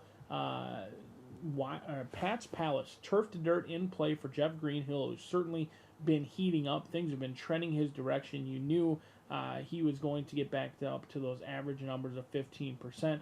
Didn't have any racing luck at all in the beginning of the year, and now he's got things going in the right direction. I think Pat's Palace, a stone-cold single. Malcolm Franklin already a winner on the week. We'll see if Jeff Greenhill and Malcolm Franklin can improve on that 17% win rate with a win for this 3-year-old filly by Palace, who's been on a wet track in the past, has speed, and looks to carry them gate to wire in the thoroughbred finale. It's late Fire 5 time, 11.99% takeout. Plenty of rain down here at the shoe, but plenty of opportunity to make some money. Good luck.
The horses stepping onto the sloppy track now for the fourth race sprint. It was carded for the main track at 5.5 furlongs. Main track sloppy. 1 minute to field of 6. Scratch 5, keep me in the moment. Scratch number 5. Couple of rider changes. Once again, 3 pink party pants. Sammy Bermudez waived the apprentice allowance 118. Sammy Bermudez here with pink party pants. 6 Music Man Sandy. Jane Elliott partners the 4-time winner. Jane Elliott's on Music Man Sandy. Exacta Trifecta Superfecta. Double pick 3. Starts at the 50-cent late fire 5. Low 11.99% takeout on it. Main track sloppy, steady rain here at Horseshoe Indianapolis. And post time at 3:41.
The horses are approaching the starting gate.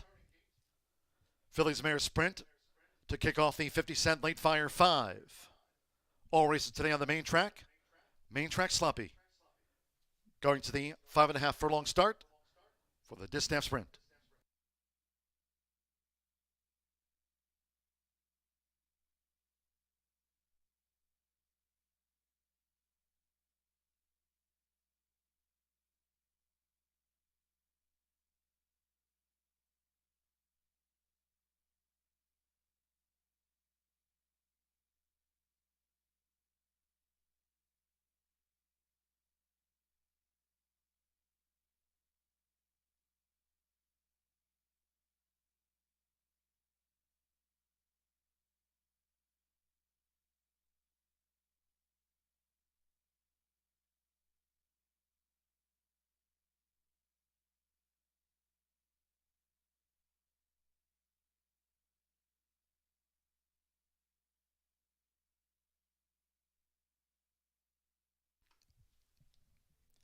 The horses have reached the starting gate.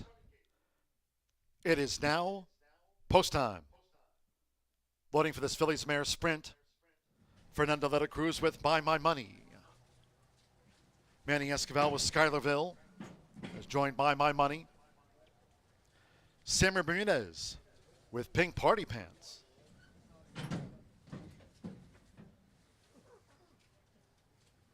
Joe Ramos, Wild Tap It. Like Schuylerville, both for Randy Klopp. Just a couple in the back. Jane Elliott with Music Man Sandy.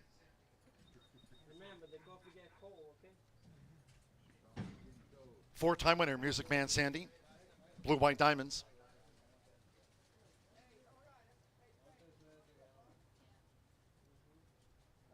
Start here, the 50-cent late fire 5 from Horseshoe Indianapolis. Steady rain, track sloppy. Right now, 2-1. My Money, Wild Tap It, and Canada's Customs will be last up. Music Man Sandy is in. Jane Elliott to reset. Over the 5.5 furlongs. One more, Canada's Customs. Keith Asmussen for his Hall of Fame father. Steve here today with his Kentucky Derby rain jacket on. They're in the game. And they're off. Even start. There's Pink Party Pants, who strides away for Simmer Bermudez. Pink Party Pants quickly took the top. From on the outside, Music Man Sandy and Schuylerville right there chasing the pace as they dash past the half mile while coming clear from on the outside, Canada's Customs, who tries to gain in the white cap alongside My Money, and Wild Tap It has dropped back to last while sprinting for 3 in a row. The quarter was 21.70 seconds. They battle as they round the far turn. Pink Party Pants, here comes. On the outside, this bid by Music Man Sandy, who's forged ahead for Jane Elliott at the quarter pole. Schuylerville holds the rail. My Money is closing in. Canada's Customs and Wild Tap It is getting into top gear for Joe Ramos and looking to sweep past them all on the far outside. It's Music Man Sandy as they come down toward the final furlong. My Money is charging. Wild Tap It continues to gain on the far outside, but now levels off toward the inside Schuylerville with Jane Elliott. It's Music Man Sandy close to home. Music Man Sandy, My Money on the outside. Photo finish with Fernando de la Cruz. My Money dived out late with Music Man Sandy in that photo. Schuylerville and Wild Tap It after that.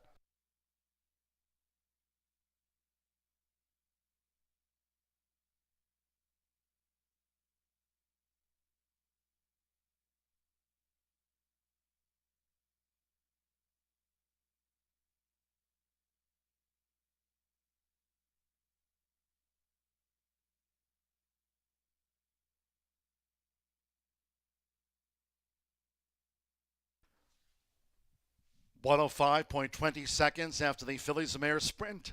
1:6:24. One, My Money. 5-2 first, right on the money. Reel the 6, Music Man Sandy at those 6-1 odds in. 2, Schuylerville. 3-1 third, and 4, Wild Tap It. Made that bold move at the quarter pole. Fourth home after the distaff sprint. 105.20. Hold on until official. Fernando de la Cruz. Gennaro Garcia. Southwest Racing Stables, Triple V Racing. A third winner here on the off track for Sire Munnings. My Money at 5-2.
Result official. Returning to the high bar real estate winner's circle, the 1, My Money with Fernando de la Cruz. Got up in time. My Money is a 5-year-old bay mare by Munnings. Third winner here today on an off track for Sire Munnings. This mare out of the Quiet American mare, Quiet Pola. Bred in Kentucky by John O'Mara and Charles Goldberg. Her Kentucky Breeders. For Gennaro Garcia, Southwest Racing Stables Incorporated, and Brandon Valentini's Triple V Racing LLC. Horseshoe Indianapolis congratulates the winning connections of My Money and Sire Munnings with a hat trick of wins on the card. 1-6 exacta paid $52 even. Pick 3, 108.20. 50-cent trifecta, 1, 6, and 2. The trifecta after the distaff sprint returned $66.55. 5-1 double, $30 even with Wild Tap at fourth. 10-cent superfecta, 1624 paid $34.44. 6 ran 105.20 over the sloppy track. Race 5 of our 10 today. This one off the turf to be run over the sloppy main track at a mile and a 16th. Scratch the 6 Prouvé. 9 box office and 11 Gray Vixen. Scratch the 6, 9 and number 11. No rider changes overweights. The 4 Lero. Ownership should read Mike Campbell Racing Stable Incorporated and Windy City Racing. Exacta, trifecta, superfecta, double pick 3 starts at the 50-cent, late pick 4. Post time will be in 21 minutes at 4:12.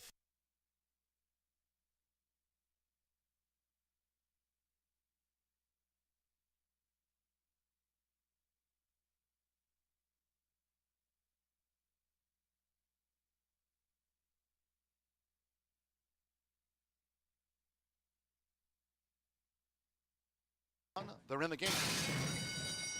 And they're off. Even start. There's Pink Party Pants, who strides away for Simmer Bermudez. Pink Party Pants quickly took the top. From on the outside, Music Man Sandy and Schuylerville right there chasing the pace as they dash past the half mile while coming clear from on the outside, Canada's Customs, who tries to gain in the white cap alongside My Money and Wild Tap It. Has dropped back to last while sprinting for 3 in a row. The quarter was 21.70 seconds. They battle as they round the far turn. Pink Party Pants, here comes. On the outside, this bid by Music Man Sandy, who's forged ahead for Jane Elliott at the quarter pole. Schuylerville holds the rail. My Money is closing in. Canada's Customs and Wild Tap It is getting into top gear for Joe Ramos and looking to sweep past them all on the far outside. It's Music Man Sandy as they come down toward the final furlong. My Money is charging. Wild Tap It continues to gain on the far outside, but now levels off to the inside. Schuylerville with Jane Elliott. It's Music Man Sandy close to home. Music Man Sandy, My Money on the outside. Photo finish with Fernando de la Cruz. My Money dived out late with Music.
Ladies and gentlemen, for your information in this upcoming 5th race, again, it's off the turf.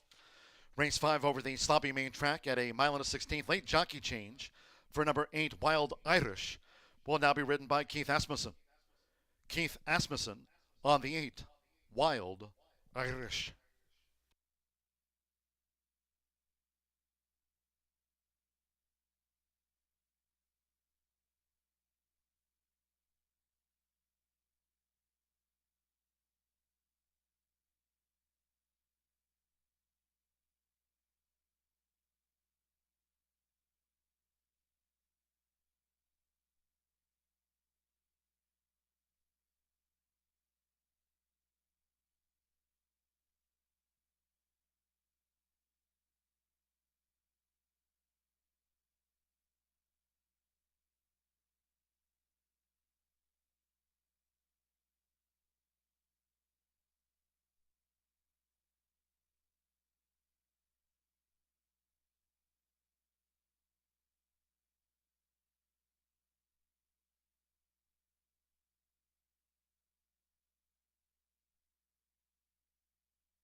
2023 Global Symposium on Racing. It's the premier networking event of the year. Connect with the who's who of racing. Collaborate face-to-face with key decision makers. Be a part of the international conversation. Discover the latest technology and innovation. December 4th through 6th. Register now at racingsymposium.com.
Here we are back at Horseshoe Indianapolis, where we are now just 10 minutes away from race number 5 here at Horseshoe Indy. If you are dead in that late Fire 5, or even if you're alive, strongly encourage you to dive into that 15% takeout pick 4 as well. Certainly plenty of opportunities to go around here at Horseshoe Indianapolis, despite being off the turf course. Scratch number 6, 9, and 11. I was actually excited for this race. This race originally had me excited. Usually you pick a couple of races that you want to bet. This was one of them. I love Gray Vixen. 30-1 morning line. Joe Ramos aboard. Then we're off the turf.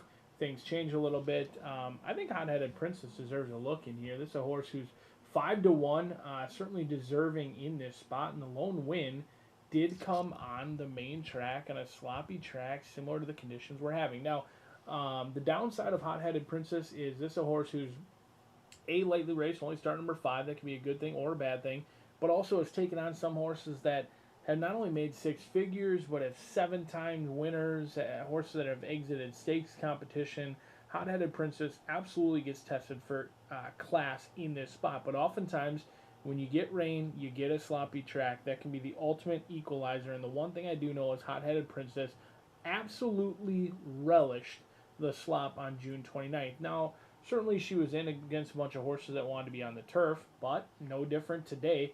A bunch of horses who originally wanted to be on the turf absolutely loved the sloppy track. It was only a 6-horse field, but it seemed like Hot-Headed Princess loved the extra distance and wanted to keep running in the slop. We'll see if the 3-year-old filly by Prontonico can make her daddy proud in here, and that is go a perfect 2 for 2 on a sloppy surface. I think there is value in Hot-Headed Princess, but going to have to deal with one of those 7-time winners that I discussed, the 6-year-old mare Leroux in here, who's making start number 42. 2 of those 7 victories have come on a wet track, despite most recently predominantly being on the turf course. This is a horse who has experience on a wet track and has the winning variety experience. I'm very surprised right now at the wagering. This horse should not be anywhere near 8 to 1, at least in my opinion. 7 wins in the career is more than many of these horses combined in this spot, but it seems like bettors have really settled in on the club, as well as number 10 Madrelina, which I think are both extremely vulnerable favorites, as you can tell by my selections. I think those two have some potential issues to be up against in here, especially at low priced odds. Another horse who has experience on the main track and winning ones, whether it's a fast main track or on a wet track like we have today, is Heather Arians, who owns, trains, and breeds Indicia, who is 6 for 51, 16 second and third place finishes. A good showing today would push the career earnings up over $200,000. This is a horse who doesn't mind a wet track by any means, does have a tendency to leave herself with a little bit too much work to do. We'll see if Alexis Centeno can get her to giddy up out of the gate, because this is not a track that you want to be coming from well off the pace, and that is the running style of number 7. We'll see if she can sit a little bit closer. She's shown the ability to sit close. In fact, her last win came where she sat only 3 lengths off of it, and she was 17 to 1 that day, 6 to 1 on the board. But right now, the bettors seem keyed in on Madrelina. Joe Talamo, Paulo Lobo, certainly connections that absolutely love to win races. But this is a horse who is frankly winless since coming over from Argentina. The 2 career wins were over in a different hemisphere. So this is a horse who's burned some money along the way, has gone off as a 3 to 2 favorite in an off-turf event very similar to this one. And in that race where she was a 3 to 2 favorite, she finished 10th, beaten by a city block. So with me having some negative opinions on your current favorite, maybe it's time for you to unload, because when I jump off, maybe it's time for you to jump on. Madrelina likely going to shove my words right back down my throat and show me that she is certainly the best horse in here, and that's absolutely possible. I just don't see it in this off-turf event in here. I'll go long shot hunting in here. 2, 4, and 7 for me, as we are 6 minutes away from race number 5. Good luck.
Horses stepping onto the sloppy track here at Horseshoe Indianapolis for the 5th race. This one of those taken off the turf course here today. Steady Rain, main track sloppy. This over the mile and a 16th, a field of 8. Scratch the 6, Prouvé. 9-9 Box Office and 11 Gray Vixen. Scratch the 6-9 and number 11 from the race card. There was a late jockey change made for the 8 Wild Irish to Keith Asmussen. Keith Asmussen rides the 8 Wild Irish for Lero and to the ownership Windy City Racing. Sloppy track, exacta, trifecta, superfecta. Double pick 3 and starts at the 50-cent, late pick 4. 1 minute.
The horses are approaching the starting gate. Going down to the mile and a 16th start. Sloppy track.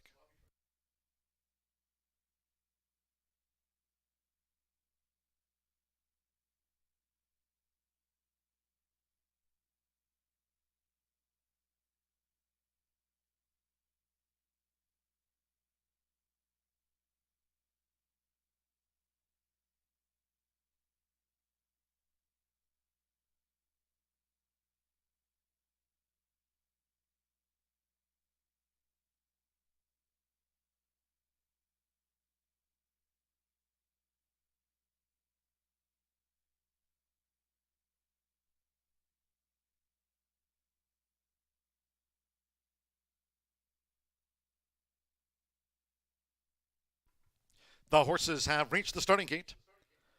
It is now post time. They're going in. Tyler Hurd with Amanda's Challenge has the rail draw. Spring Magic, maroon gold chevrons. Fernando de la Cruz riding for a double. Alexis Centeno with Indicia. Indicia in. Andres Aloa with Hot-Headed Princess. Red Greenbelt. Keith Asmussen with Wild Irish. Martin Schwann, the club drew 3. The club in. Jesus Castellan with Lero drew 4. Madrilena 8-5 favorite over the mile and a 16th. Lero. One more. Joe Talamo with Madrilena. 3-2 on the mare. Track sloppy. They're in the gate. And they're off. Lero broke sharp. Spring Magic flashing good speed. Nearest the inside, Amanda's Challenge has the white cap, and the Argentine-bred Madrilena looks for position as they head toward the first turn. The club is next. It's Amanda's Challenge with the rail. On the outside is Spring Magic and Lero. In between horses, 7 furlongs to go. Hot-Headed Princess with the rail. The club in the thick of it too, and Madrilena covering a lot of ground on the outside. Madrilena is close up. They're well grouped as they go to the back. Wild Irish running second to last, and Indicia trails. The first quarter covered sloppy track in 24.99 seconds. Lero with Jesus Castellan. Lero generates the pace in front of Spring Magic close. Amanda's Challenge is saving ground with Joe Talamo. Madrilena racing on the far outside, a close-up 4th. The club in 5th with the rail Hot-Headed Princess, a length and a half Wild Irish, and 2 lengths away. Indicia remains last. Lero is just a leader. Half mile from home for Lero. Amanda's Challenge now gains with the rail for Tyler Hurd. Half mile 49.54 seconds. They enter the far turn. Lero, Amanda's Challenge. Right there is Spring Magic for Fernando de la Cruz inside 3 furlongs from home. Madrilena on the far outside. Spring Magic just leads from Madrilena, who looms up. Lero, Amanda's Challenge is hard pressed. The club looks to draw in now for Martin Schwann. The club has run as these fillies mares splash for home. Hot-Headed Princess buried toward the inside. 3/4, 1 minute 13.92. Indicia looks to gain on the extreme outside. Wild Irish is last. A wave in the final furlong. Spring Magic. The club charging up the inside. Here comes the club after Spring Magic, and on the outside Indicia looks to join them, and battling between horses Hot-Headed Princess. Frantic finish. Indicia and Hot-Headed Princess right there on the wire. Photo Hot-Headed Princess with Indicia. The club, Spring Magic, and Lero followed them home.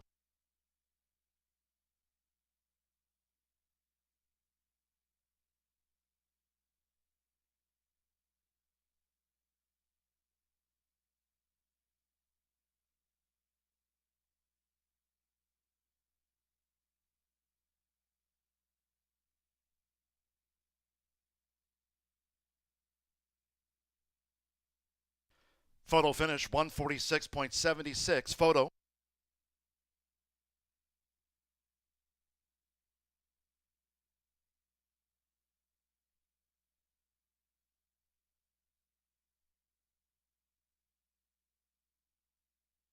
Photo finish to our 5th of the day. Here's another look. It's on the bob. Close. Win photograph. Hold all tickets.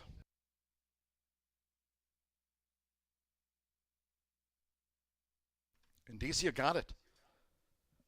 5-1-7. Indicia with Alexis Centeno got up on the line. 2 Hot-Headed Princess at 2-1, out-knotted. Indicia rallies to beat Hot-Headed Princess. 3 the club at 3-1 third. 5 Spring Magic, 14-1 fourth. 7-2-3-5 for Heather Iron. Skip shot mare. She'll now be a 7-time winner. Indicia was 5-1 and takes out the 5th.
146.76.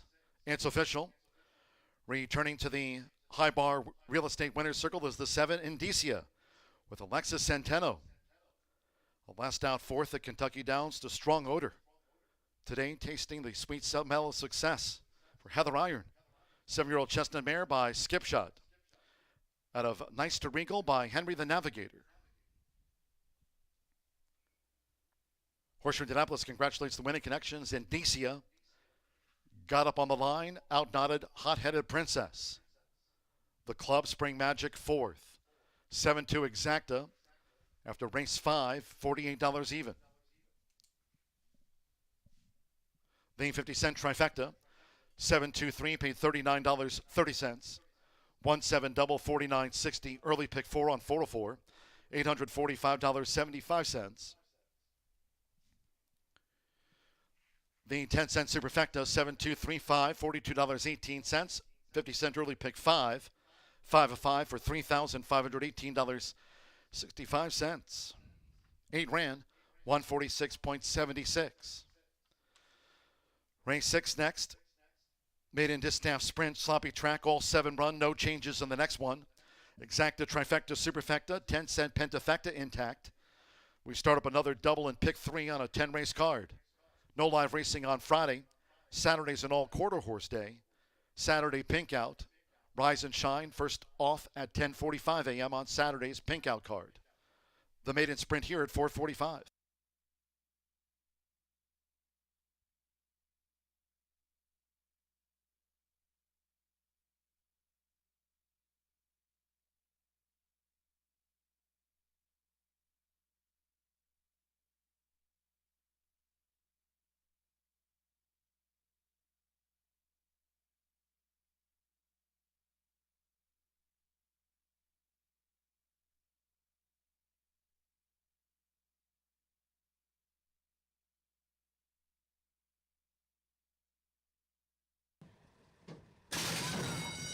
And they're off. Lero broke sharp.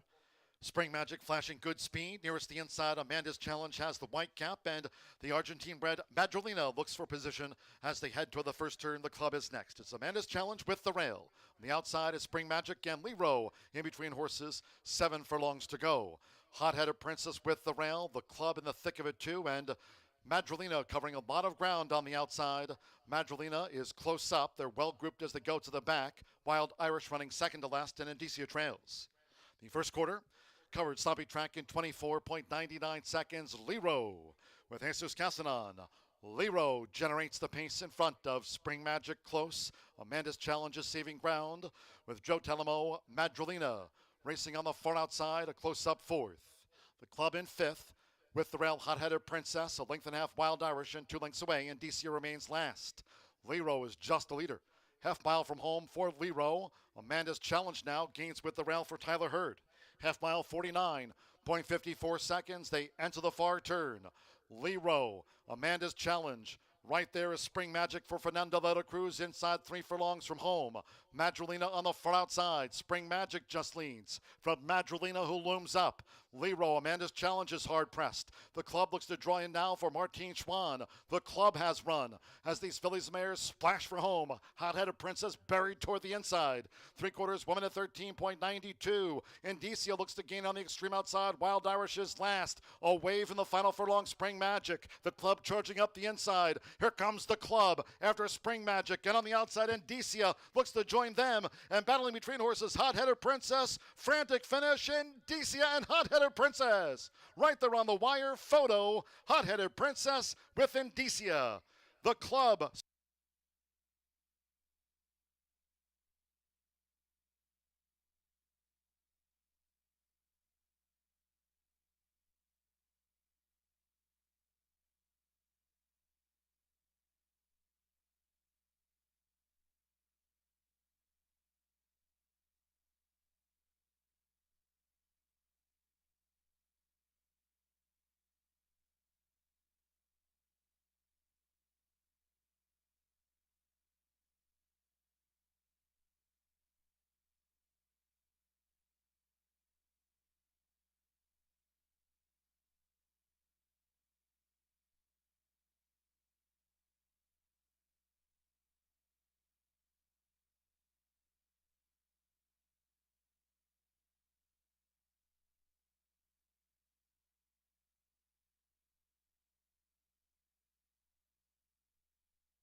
9 minutes to race 6 here at Horseshoe Indianapolis. This is a filly mare 3-year-old and up, maiden special weight 5.5 on the sloppy main track, and it is still coming down out there. We've got a 7-horse field going postward, and I've got the 5 on top, 2-1.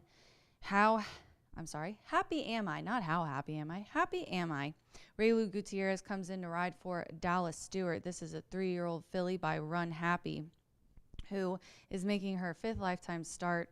She has been at Churchill and Ellis for all 4 of her starts, and she has had some really tough company.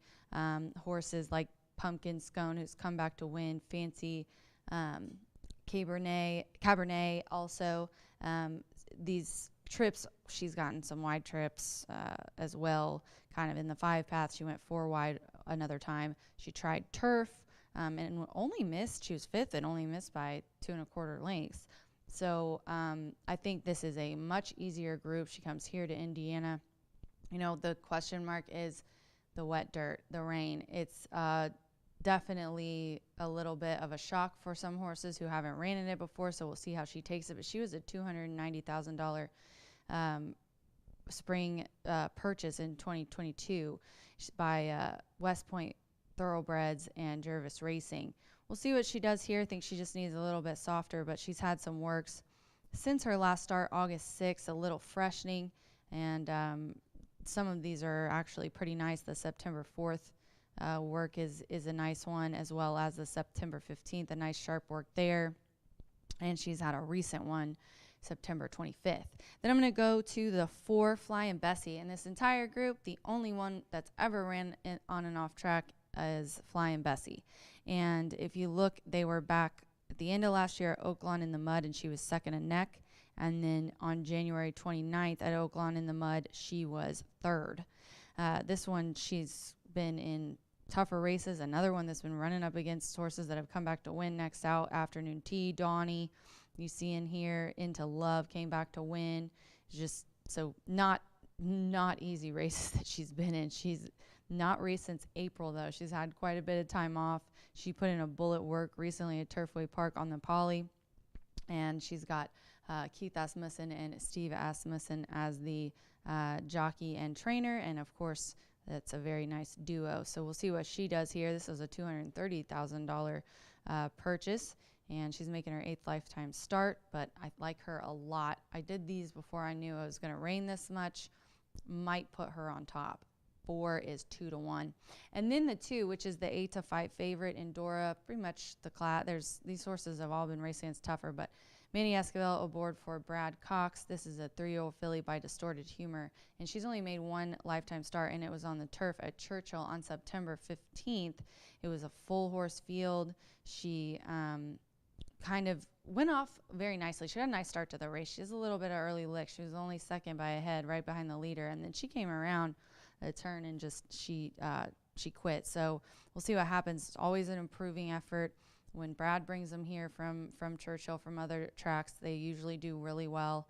But again, question mark as of, she's never ran on dirt, but she works on it, and it's going to be a toss-up whether she's going to take to the slop or not. I've got 5-4-2 here in the 6th race at Horseshoe Indianapolis on a very soggy, as John G. Dooley called it, day, Thursday. Don't forget, guys, we are racing Saturday. We've got a nice card of trials, quarter horse, pink out day. So join us then. Hopefully it'll be nice and dry. Good luck.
The horses call posted now for the sixth race, this maiden filly sprint over the 5.5 furlongs on a sloppy track.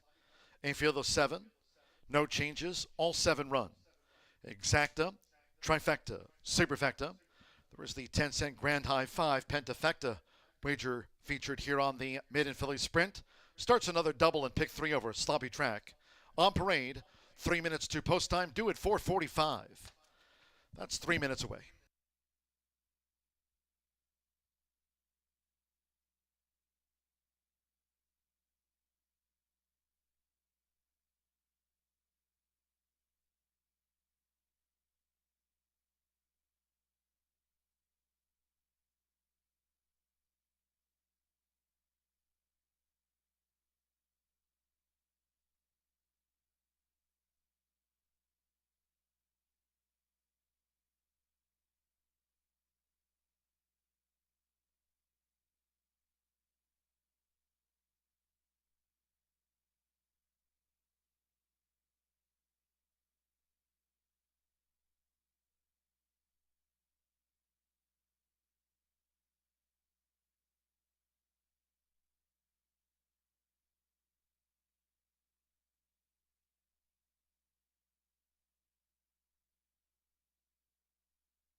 Two minutes.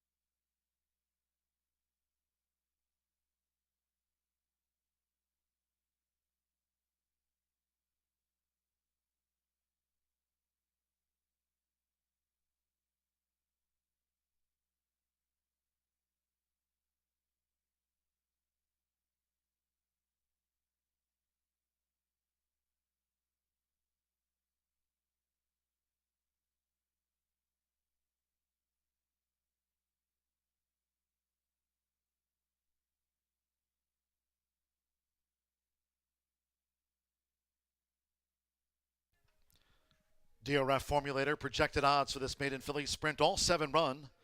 No changes over a sloppy track at post time.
The horses are approaching the starting gate.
The horses arriving at the gate.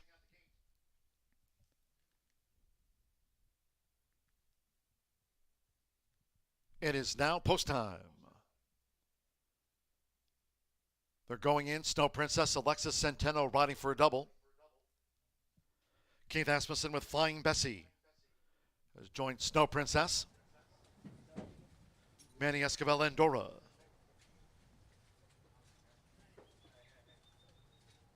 Now Reylu Gutierrez with Happy Am I.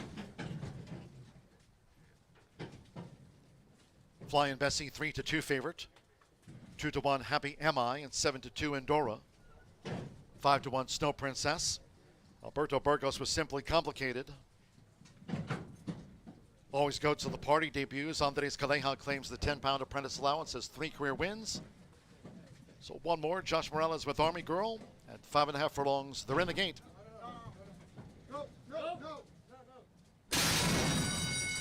And they're off.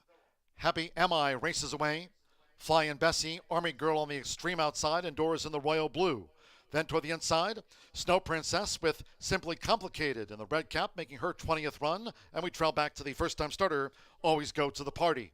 They dash past the half mile. Happy Am I and Flying Bessie engages toward the inside as they vie for it, going to 3 furlongs from home with Keith Asmussen. It's Flying Bessie with on the outside Happy Am I for Reylu Gutierrez. They continue to battle. Indoors looking to draw in from third. Coming toward the quarter pole, Army Girl in fourth. Then toward the inside is Snow Princess with Simply Complicated. And on the far outside, Always Go to the Party trails the Maiden Filly Sprint. The quarter was 21.82. Happy Am I and Flying Bessie has the advantage toward the inside. 1 furlong to go. It's Flying Bessie. Happy Am I battles Flying Bessie past the 16th. Snow Princess third running on. Simply Complicated fourth. Army Girl is fifth now with Reylu Gutierrez. Happy Am I asserts and raced away from Flying Bessie to win by 3. Snow Princess third. Simply Complicated finished fourth. Happy Am I takes out the maiden.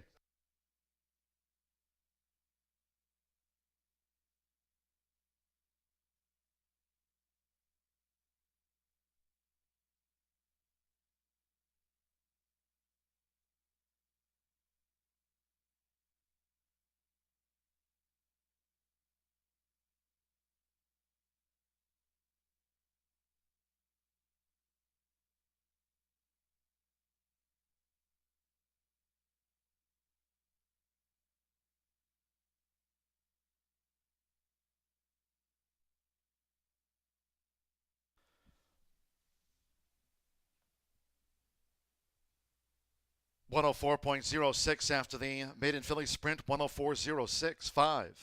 Happy Am I was 9-5. 9-5 for Flying Bessie. 1 Snow Princess at 9-2 third. 3 Simply Complicated. 37-1 fourth, and Army Girl fifth. 104.06. Reylu Gutierrez for Dallas Stewart. Happy Am I, daughter of Run Happy, gets off the mark in her 5th career start at 9-5. Favorites 1-2 after the sprint.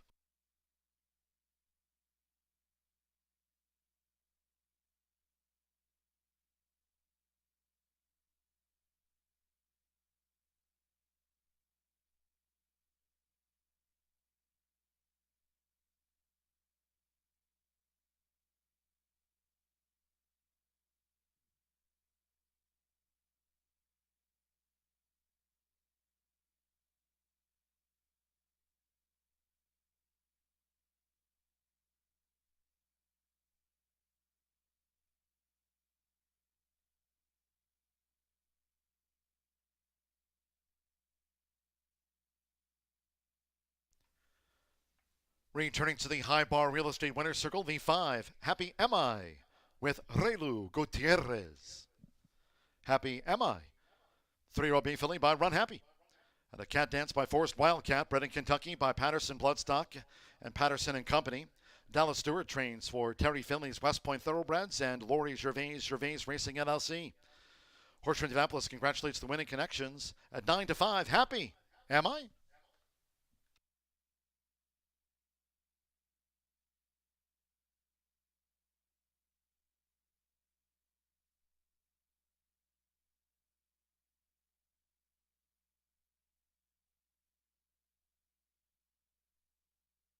Official.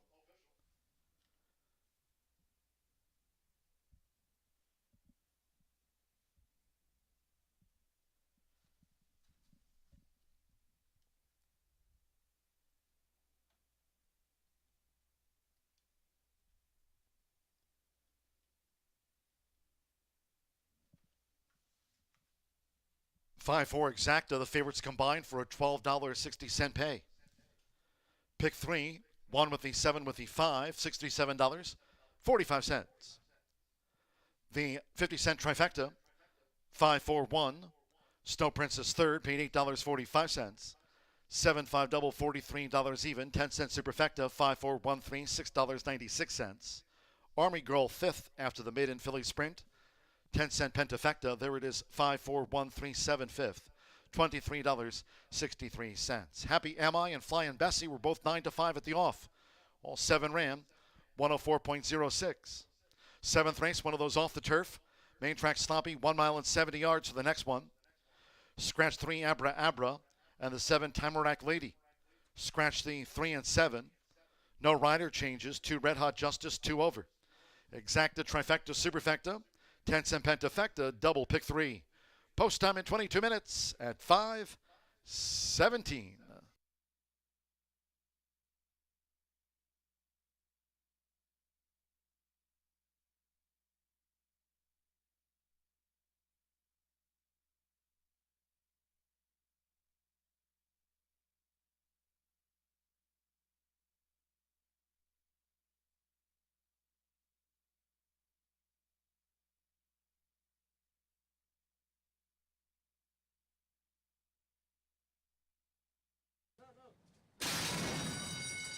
And they're off. Happy Am I races away. Flying Bessie, Army Girl on the extreme outside, and Doors in the royal blue. Then toward the inside, Snow Princess with Simply Complicated in the red cap, making her 20th run. And we trail back to the first-time starter, Always Go to the Party. They dash past the half mile. Happy Am I and Flying Bessie engages toward the inside as they vie for it, going to 3 furlongs from home with Keith Asmussen. It's Flying Bessie with on the outside, Happy Am I for Relu Gutierrez. They continue to battle. Indoors looking to draw in from third. Coming toward the quarter pole, Army Girl in fourth. Then toward the inside is Snow Princess with Simply Complicated. And on the far outside, Always Go to the Party trails the maiden filly sprint. The quarter was 21.82. Happy Am I and Flying Bessie has the advantage toward the inside. 1 furlong to go. It's Flying Bessie. Happy Am I battles Flying Bessie past the 16th. Snow Princess third running on. Simply Complicated fourth. Army Girl is fifth now with Relu Gutierrez. Happy Am I asserts and raced away from Flying Bessie to win by 3. Snow Princess third. Simply Complicated finished fourth. Happy Am I.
silver bell.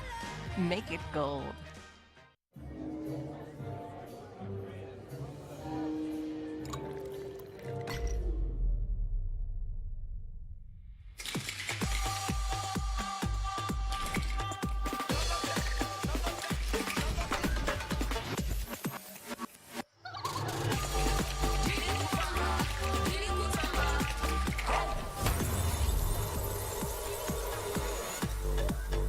Tequila Herradura. Extraordinary awaits.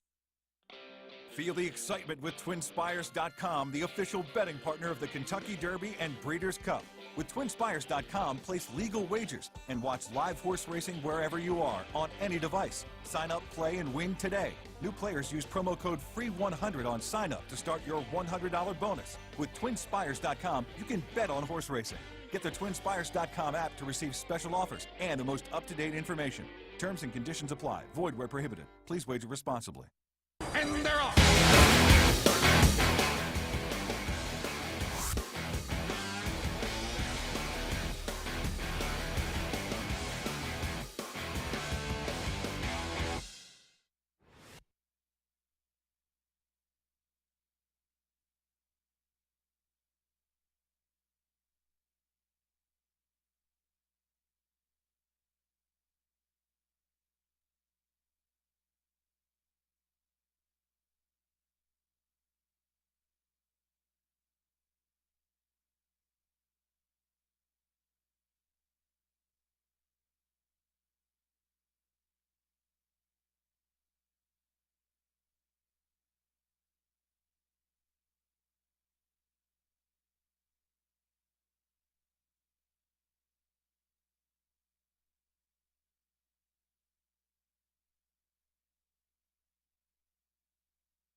10 minutes away from race number 7. We've had some excellent racing, despite being off the turf. Some close finishes, some horses coming from the back of the pack, some horses on the lead.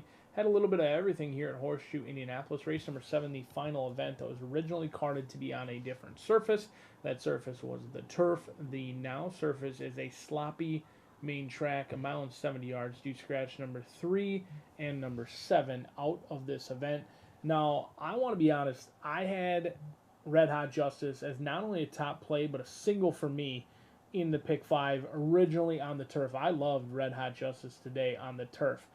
Off turf, I don't like this horse really much at all. So maybe I switched and that was incorrect, and that'll be a costly mistake for me, but maybe not. I do scratch into Goody Four Shoes, Tiana Richardville, Esquivel going to be aboard in here. A 5-year-old mare who's winless in 8 career starts, does have 4 second and third place finishes, has experience over a wet track, and that experience is okay. Your first and second place runner in Thizzle and Kitty Kitty did come back to win next out as well. Goes back to 2 turns in here. I think the distance not really much of an issue. This is a horse who stayed on relatively one pace in that muddy affair, but has experience in the slop, has been kind of a late running sprinter. They'll stretch back out today, and the money's come in. Those DRF projections, they seem legit. 6-5 based on those will pays in here. We'll see if Thirsty Acres Farm or Racing can get their win in here, with the 5-year-old mare still looking for win number 1 in the career is Goody Four Shoes. But Dabney has to be one who certainly moves up with the off-turf event. This 4-year-old filly by Skylord was set to make her turf debut. She's got all experience on the main track, and she certainly moves up more than most on the main track. I just don't necessarily love her running style. In fact, in all 3 races since switching over from Randy Smith, she's been losing ground at the wire to the winner. Not necessarily a horse that would suggest wants to go much further than she's been going. Now, I do recognize that those fractions, instead of being 22-46, they're going to likely be around that 24-25 range and maybe 50 to the half, and that could induce or allow Dabney to be able to get the extra speed. I just don't love the way she's been finishing off her races. She's kind of been tiring that final 16th of a mile and been one-paced in the lane, but she certainly moves up with the surface change in here. We'll see if Sammy Bermudez can guide Dabney home a winner in start number 10. Currently favored, but it's in lukewarm fashion at 9-5. But there is Sequeaker. Sequeaker owns the experience edge over many, and in fact, if this race were up to experience, Sequeaker would likely be your 1-9 favorite. Start number 25 for this 5-year-old chestnut, who's looking for that first win. Maybe Matilda Burnham can get a birthday victory in here for the Lauer gang. Now, I do joke 24 starts and 24 defeats, but this is a horse whose numbers certainly fit against this group, and has been at the maiden special weight level for many of those defeats as well. Goes out to a main track where she does hold a 3rd place finish. She's carrying good weight today. She's on the toes, on the muscle. Maybe the brief freshening is all she needs. She certainly looks fit enough in here. We'll see if start number 25, the lucky one in here for the Lauers, as they own and train, always doing right by the horse and hopefully getting this one to the winner's circle. In start number 25 is Sequeaker. We'll see if Miss Burnham can get a birthday win, as we are 6 minutes away from the 7th at the Shoe. Good luck.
Horses stepping onto the track now for the 7th race.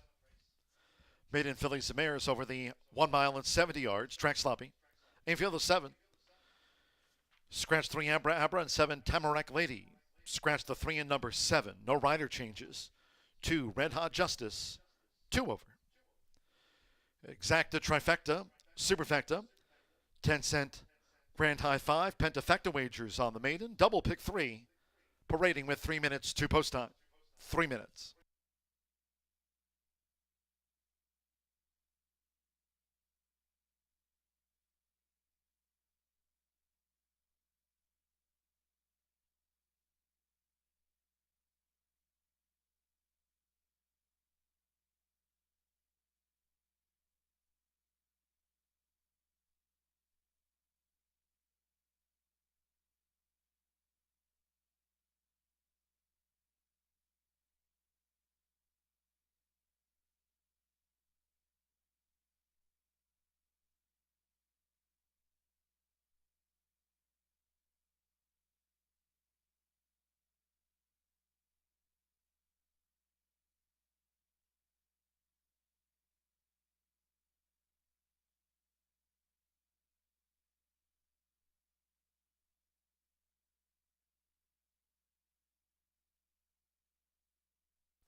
Two minutes to post time. 2 minutes.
We're now less than 1 minute away from post time for the maiden. Less than 1 minute.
The horses are approaching the starting gate. Going down to the 1 mile, 70-yard start for the maiden.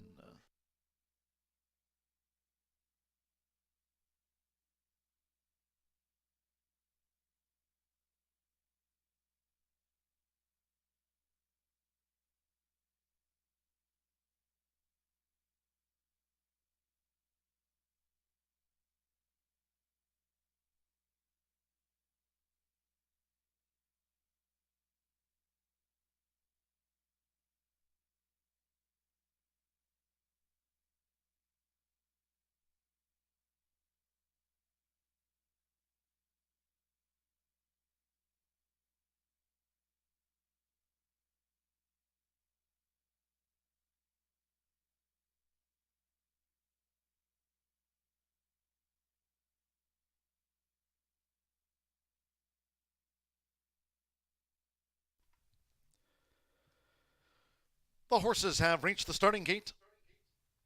It is now post time. They're going in. Manny Escobar with Goody Four Shoes. Matilda Burnham with Squinker, green, white diamond belt. Joined by Goody Four Shoes loading up. Vernon Bush with Red Hot Justice drew post 2. Dabney 3-2 favorite. McKenna Anderson with Flawless Justice in the Red Silks. Dabney 3-2. Simmer Bermudez has a win on the card.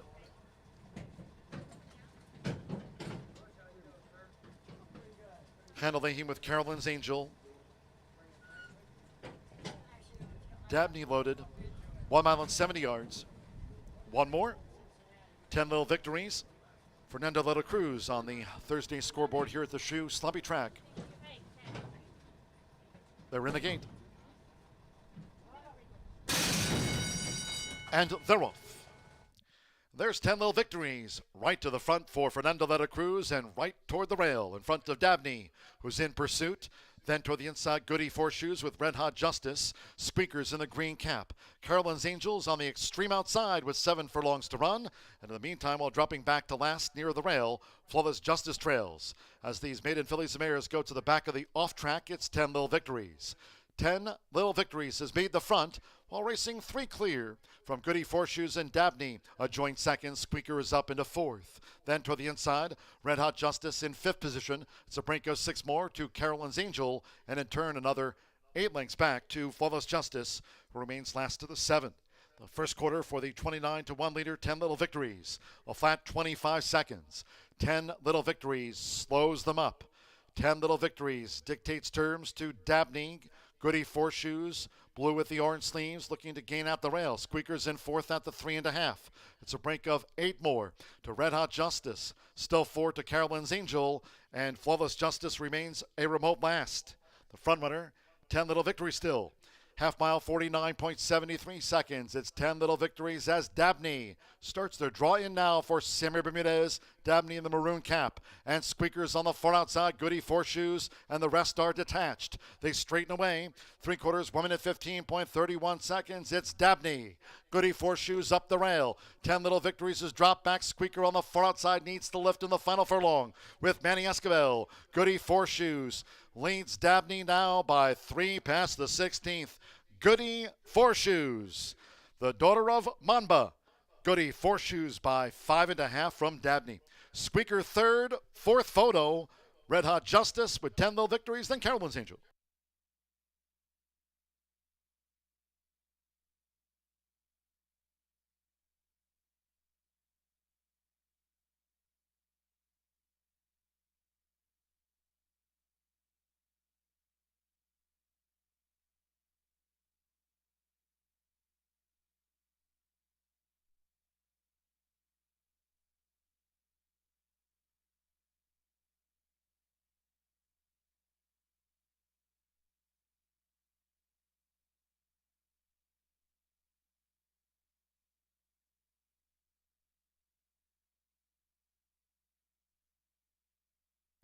One, 4, 5, and then a photo for 4th. 1 Goody Four Shoes at even money first. Takes out the maiden from number 4, Dabney at 8-5 second. 5 Squeaker at 8-1 odds third, and stand by for the 4th, and that verdict to the 2. Red Hot Justice at 5-1, rallied into the frame. and the 9, 10 Little Victories for the Pentafecta. So 1, 4, 5, 2, 10 Little Victories runs 5th. It's Manny Esquivel for Tiana Richardville's Thirsty Acres Racing. The Mamba Mare, Goody Horseshoes at even money, 146.71.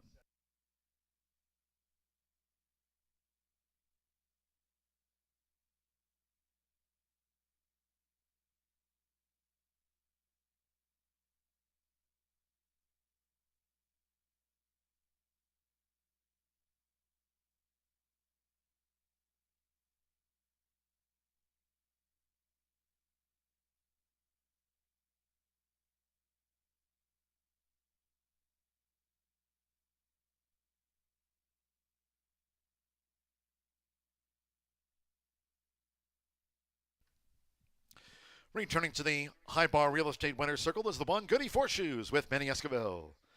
Goody Horseshoes, 5-year-old bay mare by Mamba. Out of Holly of Law by Bernstein, bred in Indiana by William Austin Nix. There's Tiana Richardville for her Thirsty Acres Racing, blue with the orange sleeves and a blue cap. Horseshoe Indianapolis congratulates the winning connections of Goody Horseshoes. Takes out the maiden at even money, and it's official.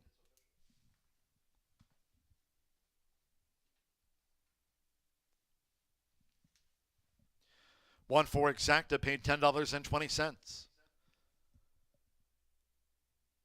The 50-cent trifecta, 145, paid $8.10. 5-1 double, 18.40, 10-cent superfecta, 1452, $3.52. Pick 3 on races 5, 6, and 7. There it is, $31 even. And with 10 Little Victories 5th, the 10-cent grand high 5, 14529, paid $17.78. In the maiden, 3 and 7 were non-runners. Favorite first, Goody Horseshoes out to the maiden ranks, 7 ran, 146.71. Race 8 is our next port of call, and it's 22 minutes away. Scratch the 2, Liz said no. Scratch the 2. No rider changes, 3 Sutton's pass, 1 pound over. Makes the weight now 116 there. 3 a pound over. Exacta trifecta superfecta, another 10-cent grand high 5, pentafecta wagers. On the next one, double, and starts our final 50-cent pick 3 of the day on a sloppy track. Post time will be at 5:49.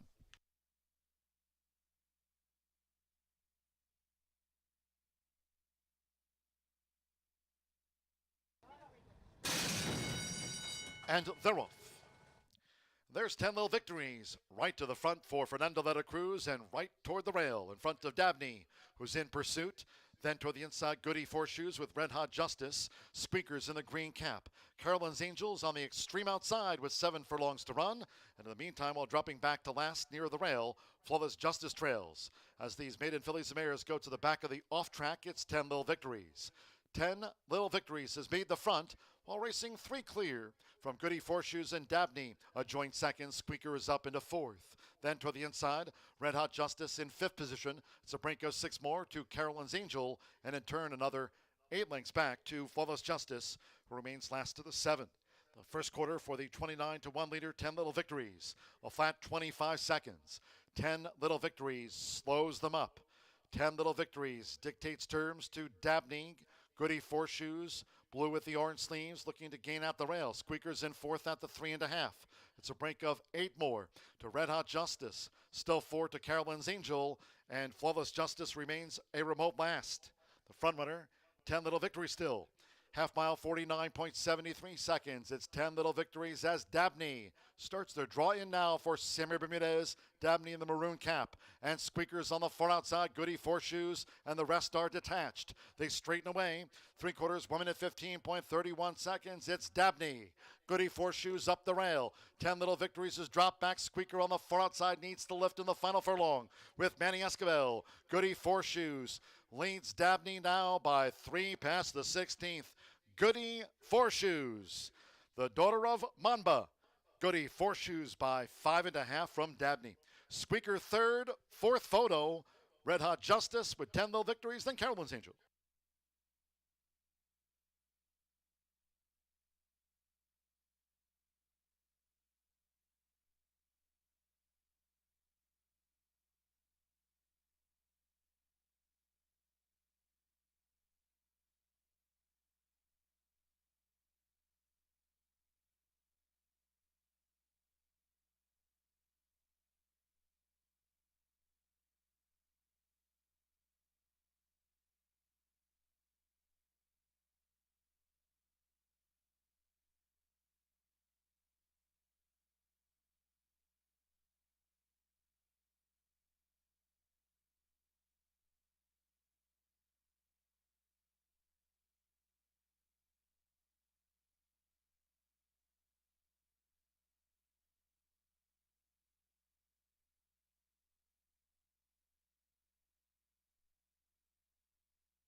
Corbel, make it gold.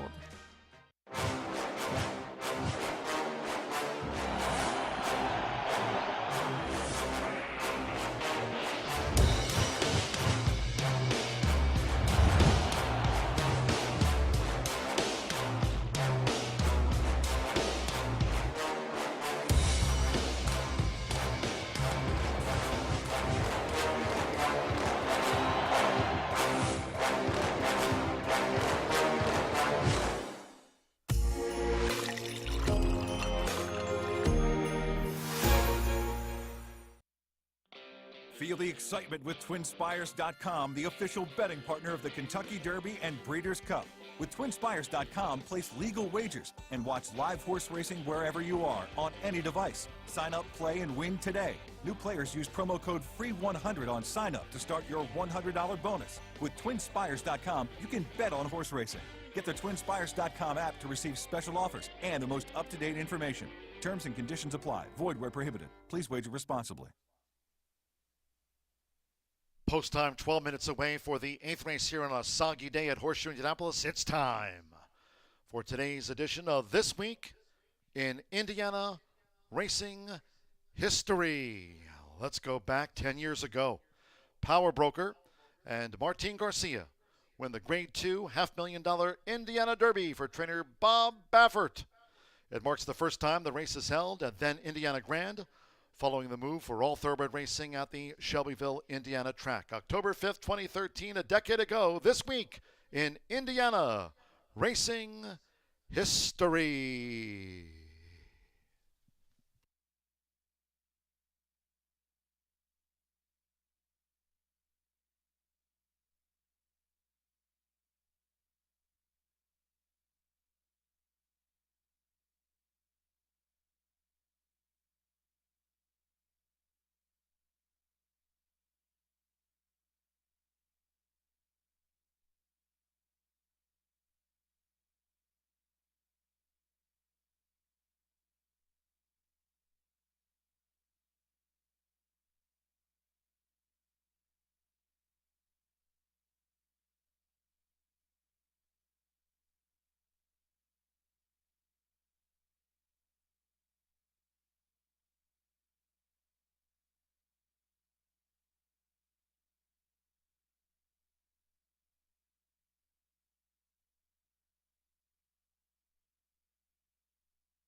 Horses stepping onto the track now for the 8th race.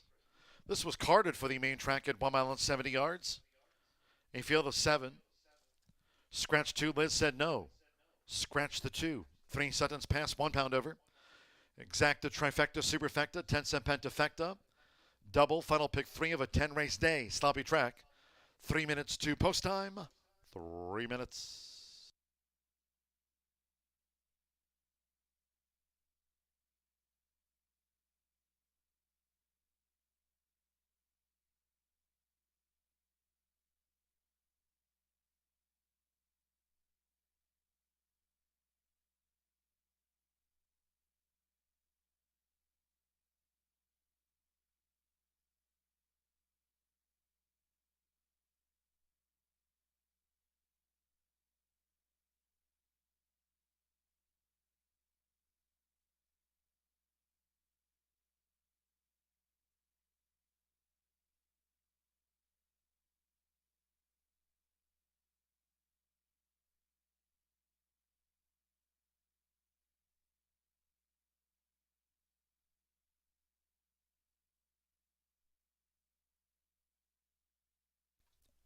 Two minutes.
One minute to post time.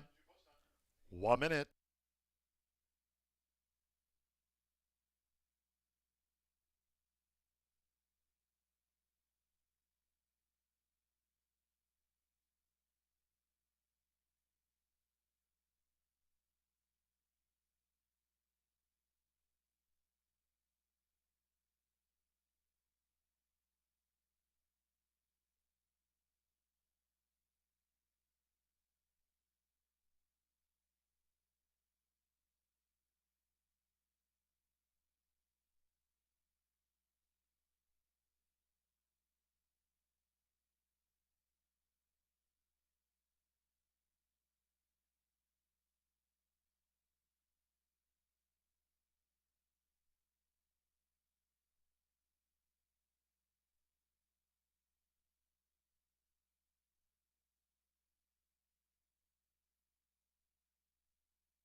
The horses are approaching the starting gate.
The horses have reached the starting gate. It is now post time.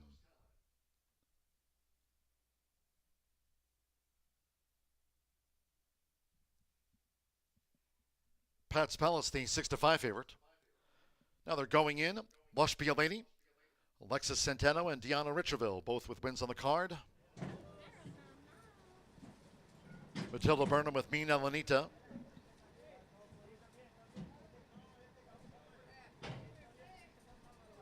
Sammy Bermudez, Sutton's Pass, going in.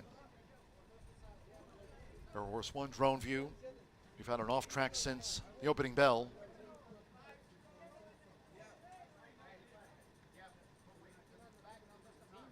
Pat's Palace 6-5 favorite. Now into even money. Pat's Palace 3-1 CFE 2 Brutus and 7-2 Mean Elenita.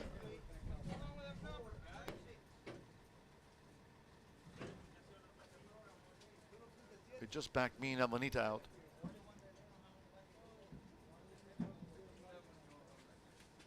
Now she's in the right spot. Jane Ellingwood, Pretty Heart coming up. Samir Bermudez, Sutton's Pass in. Malcolm Franklin for Jeff Greenhill. Pat's Palace loaded Eva Money. Angels in Disguise. Fernando Letta Cruz has a win on the card. 7-1 this Angels in Disguise. One more. Eddie Perez with CFE. 2 Brutus. Pat's Palace 6-5. Over the 1 mile, 70 yards. The flag is up. And they're off.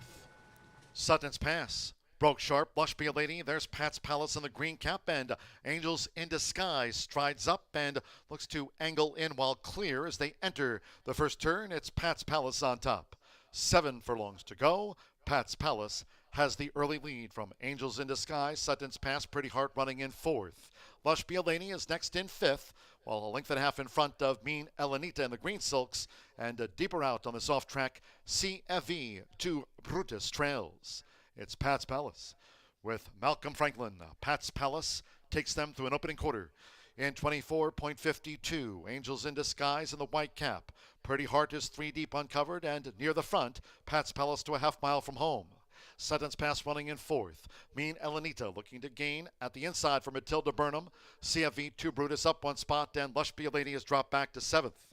Half mile through these aquatic conditions, 49.02. They enter the far turn. Pat's Palace, Angels in Disguise, staying right with her for Fernando Letta Cruz, 3 furlongs from home. It's Angels in Disguise who's nosed in front of Pat's Palace. CFE 2 Brutus making 3-path progress now for Eddie Perez. Angels in Disguise is at the quarter pole. Pretty Heart will straighten away in 4th. Mean Elenita's been saving ground. Sutton's Pass showed speed but has dropped back, and Lush Be a Lady last as they straighten away.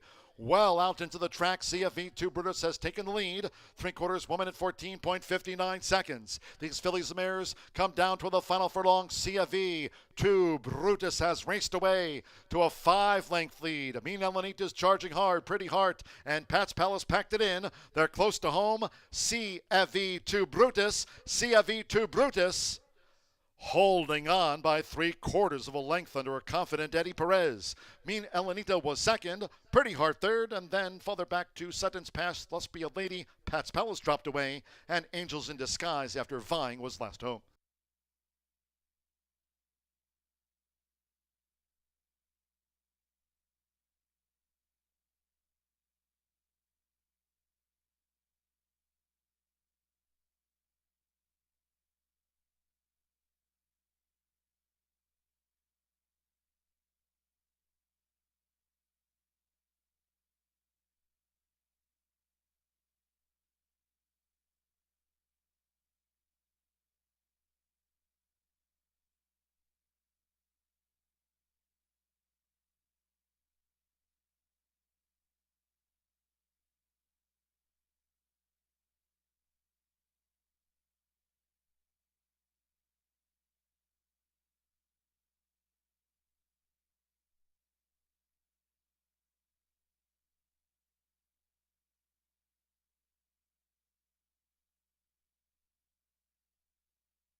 $147.50. 8-5-6-3 in the one runs fifth. 8 CFV, 2 Brutus, 5-2 first. Holds sway late over 5 Mean Elenita, 3-1 second, and a game effort. Number 6, Pretty Heart at 7-1 third. 3 Sutton's Pass at 16-1 fourth, and Lush Be a Lady gets into the pentafecta. Eddie Perez for Lily Gonzalez, Campos Family Ventures. Those bright orange silks on a soggy day. 5-2 on CFE. 2 Brutus.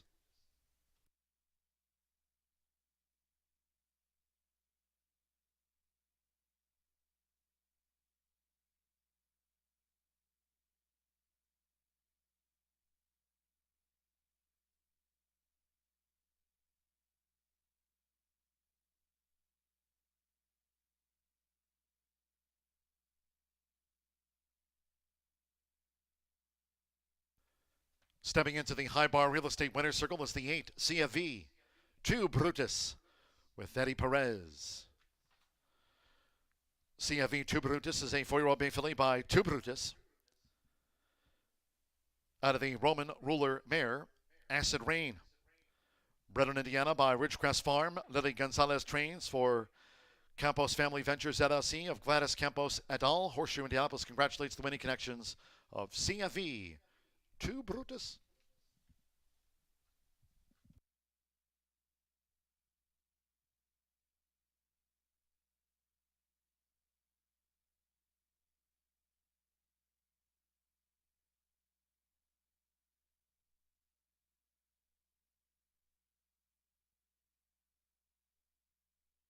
Results in 8-5 exacta, return $21.20.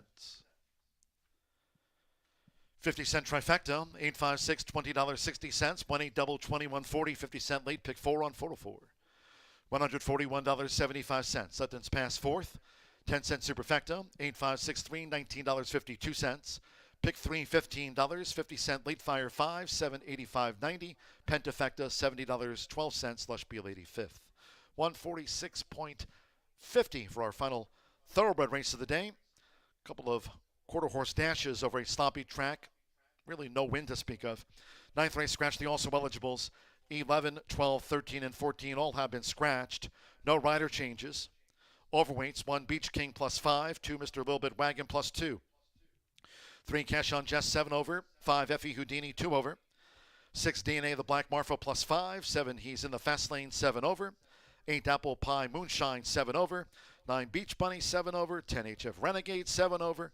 1 Beach King is owned by Mario Rodriguez. Exacta, trifecta, superfecta. There's the quarter horse pentafecta. Starts a quarter horse double. 16 minutes to post time at 6:17. Mike Lorenzano joined us here on track on this wet day here at Horseshoe Indianapolis. Great to have Mike with us here on track. Takes home the $100 top prize. In today's edition of Dooley's Legends, this contest every Thursday through closing week of the 2023 race meet. Congratulations to Mike. Mike Lorenzano joined us here on track on a soggy day. Picked up $100. Dooley's Legends winner.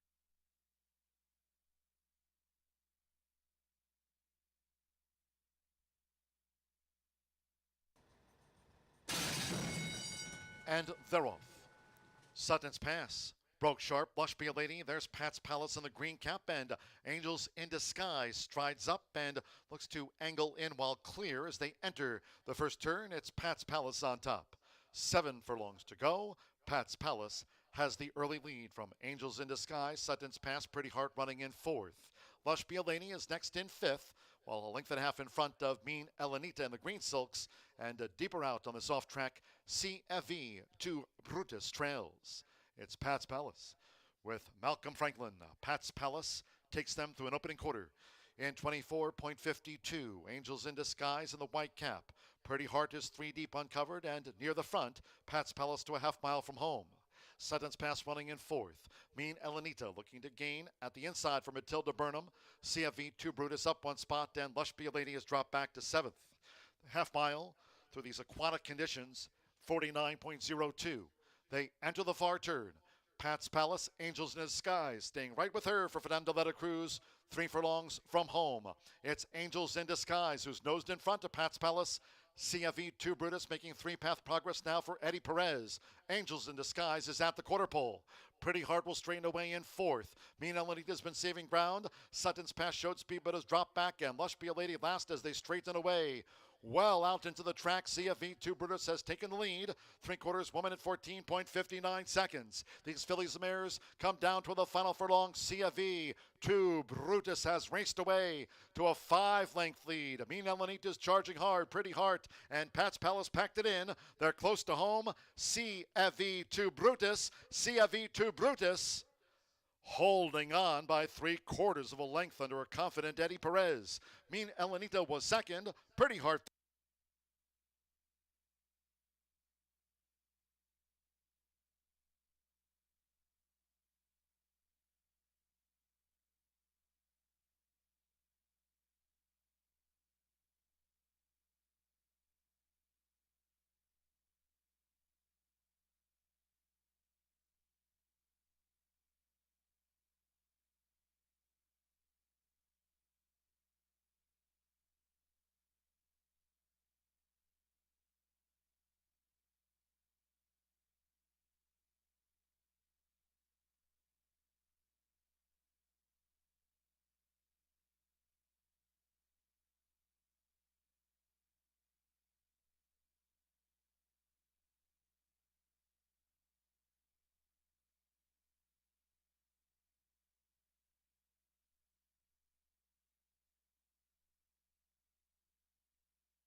quarter horse races to close out the Thursday card at Horseshoe Indianapolis. We've got 2-year-olds coming up in the first race, and these are registered Indiana breds. We're going to scratch each of the also eligibles, still have a nice field traveling 300 yards. I will preface it by saying that virtually nobody in the field has had experience on a sloppy track.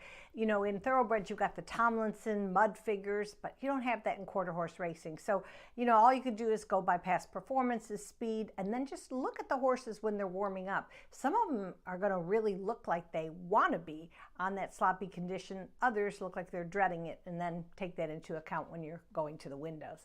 All right, well, I'm going to begin with number 9, and that's Beach Bunny, one of the top contenders in my opinion. Pam Hahn's homebred filly by Escondido Beach has faced pretty tough company in her futurity trials, and her most recent start was a $25,000 allowance. So a clean trip is going to help her, and of course the little drop from that particular allowance level to what we're facing today. She's trained by top conditioner, quarter horse conditioner, Tony Cunningham. I like her chances. All right, next up, big week for trainer Jessie Vasquez. She's been winning right and left and with all kinds of prices, which is so cool to watch. Her husband, Jockey Giovanni, is going to team up with her on number 10, HF Renegade. This is a daughter of Brimstone, making just her second start after a troubled debut on May 22nd. Now, the thing about quarter horse racing is the, layoff doesn't really bother me that much. I think Jessie knows what she's doing. Maybe this filly needed a little more time, and I think she'll give a good account of herself this afternoon. Next up for me is number 3, Cash on Jess. Made no impact, unfortunately, in his first race. That was on August 22nd. He's a son of Jess Zuman, returns as a first-time gelding. When you see those initials FTG, that means he's been gelded, and we often see a transformation, a little calmer, a little more paying attention to what's on the track instead of what's around them. So I expect a better effort this afternoon for number 3, Cash on Jess. And then I'll round up my top 4 with number 6, DNA, the Black Marfa. Struggled pretty tough in her 2 starts, but the filly has every right to take the next step forward for trainer Natasha Perez and the rider that she's been teaming very well with this season, Diego Bocanegra. You know, these are 2-year-olds, and not all of them get it at first asking. Sometimes you just have to be patient and figure out what works for them, but I wouldn't dismiss this filly. All right, I'll go 9, 10, 3, 6, and then I'll be back. We do have one more race. It's an allowance race coming up to cap off the card. Good luck to all.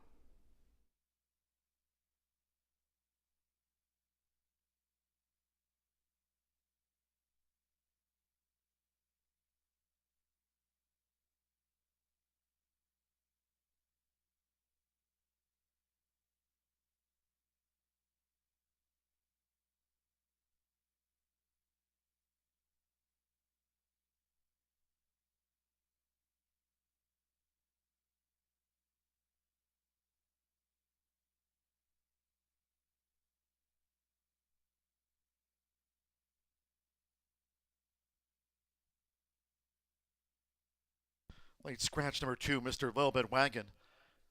By order of the stewards, scratch 2, Mr. Lilbit Wagon from the Quarter Horse Maiden. All wagers on the 2 refunds. There will be an 8-2 consolation double. 8-2 consolation double. Those using 2, Mr. Lilbit Wagon and a multi-race wager, you'll now receive the post-time favorite as your substitute in any multi-race wagers. 8-2 for that consolation double. Number 2, Mr. Lilbit Wagon, has now been scratched.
Stepping onto the track now for the 9th race.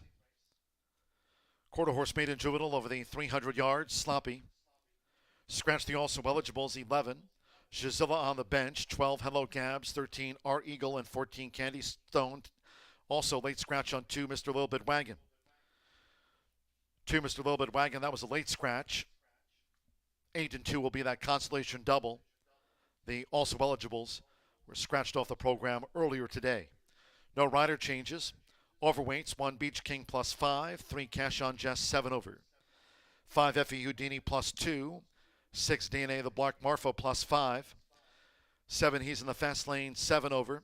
8 Apple Pie Moonshine plus 7, 9 Beach Bunny plus 7, 10 HF Renegade, 7 over. 1 Beach King is owned by Mario Rodriguez. Scratch the 2 and all the also eligibles. Sloppy track. Exacta Trifecta Superfecta, 10-cent quarter horse Grand High 5, starts our final double on a 10-race card at post time.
The horses have reached the starting gate. It is now post time.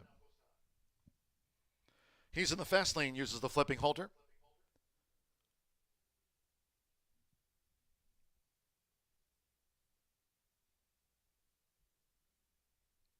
Beach King joins He's in the Fast Lane.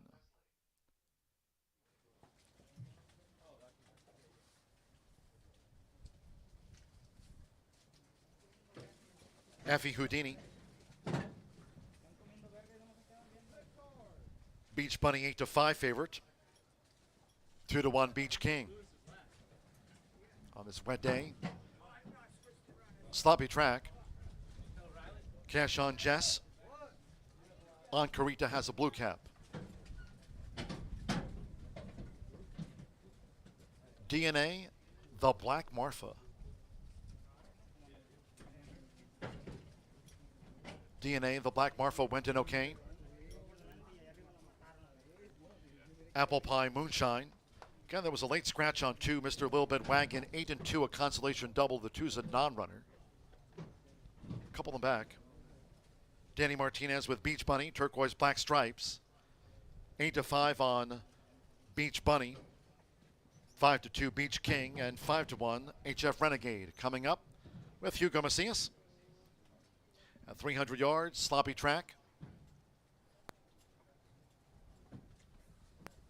All in.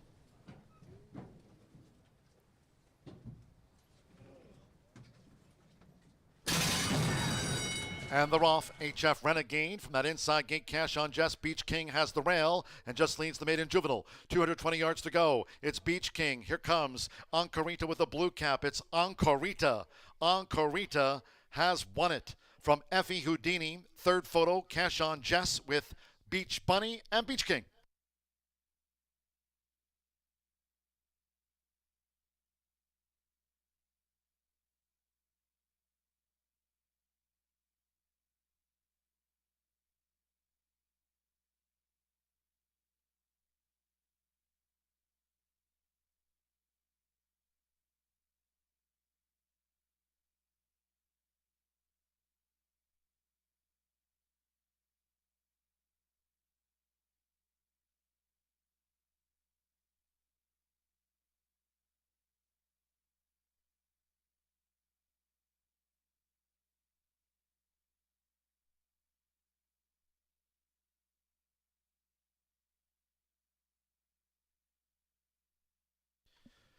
Four, 5, 3, 9, and Beach King runs 5th for the quarter horse Pentafecta. First, number 4, Ankarita at 12 to 1. 5, Effie Houdini at 8 to 1 odd second. 3, Cash on Jess, 8 to 1 third. 9, Beach Bunny, 2 to 1 fourth, and favorite Beach King for the quarter horse. Grand High 5 over a sloppy track for the 300 yards. Ankarita. Luis Luna Diaz for Tim Eggleston. Coronet Farm homebred. She's by Encore. And Don Corita at 12 to 1 is out to the maiden ranks.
The result is official. 15.90 over sloppy track for Ankarita.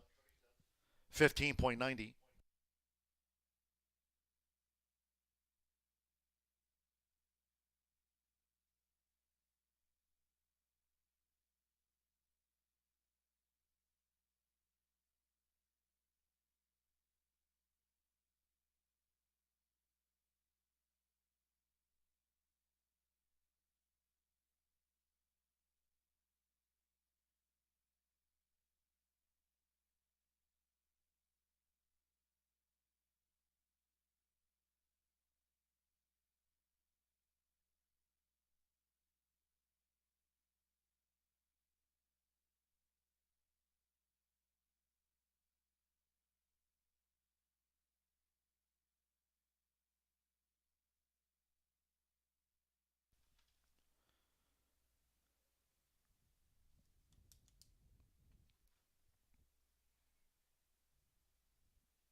Returning to the high bar real estate winner's circle is the 4 Ankarita with Luis Luna Diaz.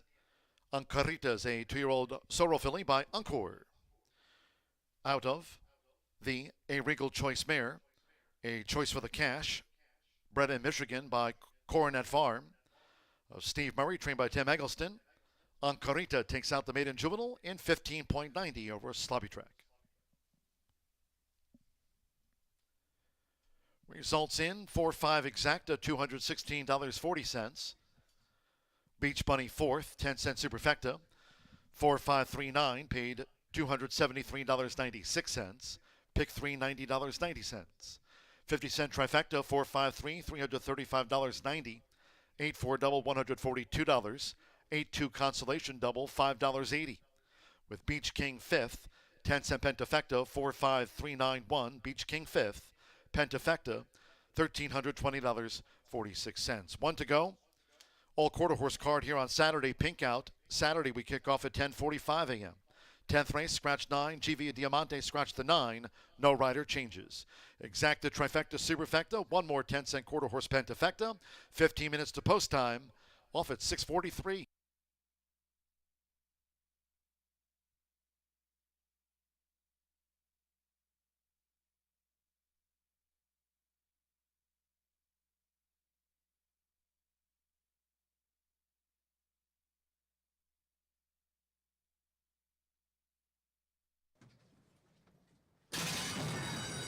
And they're off. HF Renegade from that inside gate. Cash on Jess. Beach King has the rail and just leads the maiden juvenile. 220 yards to go. It's Beach King. Here comes Ancarita with the blue cap. It's Ancarita. Ancarita has won it. From Effie Houdini. Third photo. Cash on Jess with Beach Bunny and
right, we have one more race left today at Horseshoe Indianapolis. This is going to be a 19,500 allowance for 3-year-olds and up.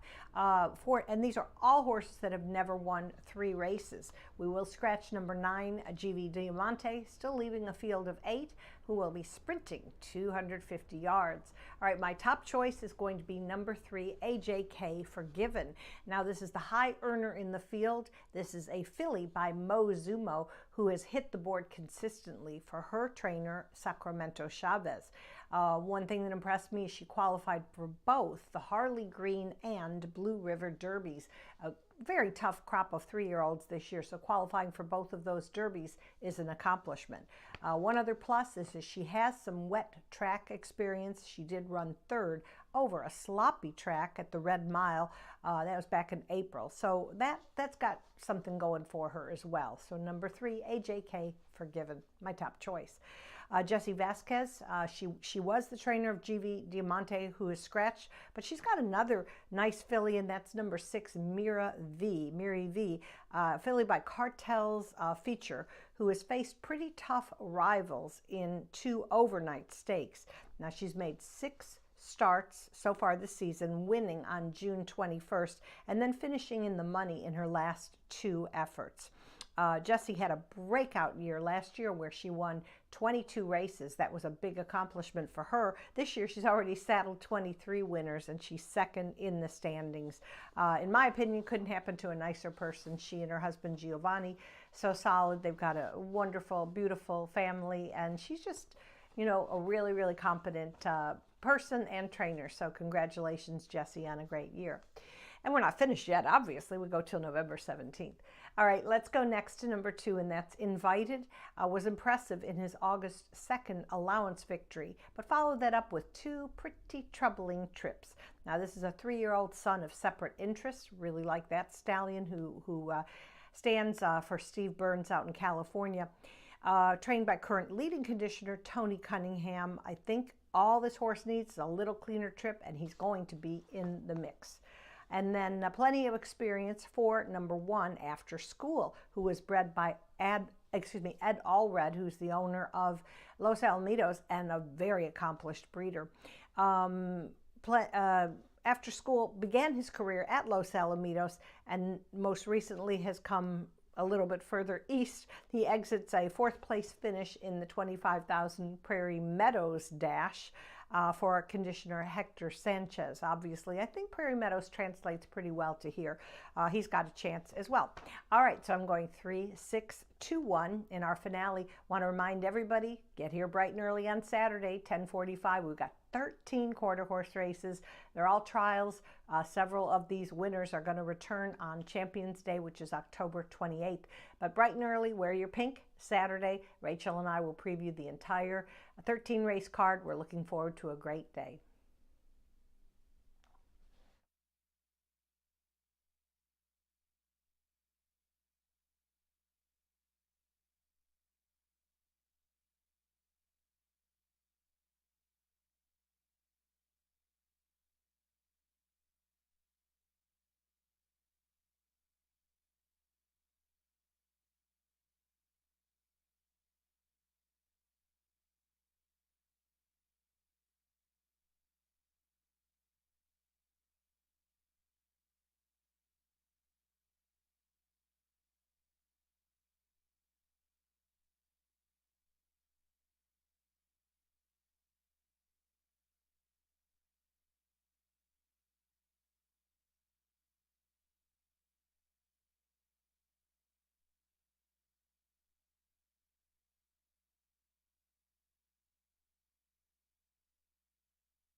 Stepping onto the track now for the finale.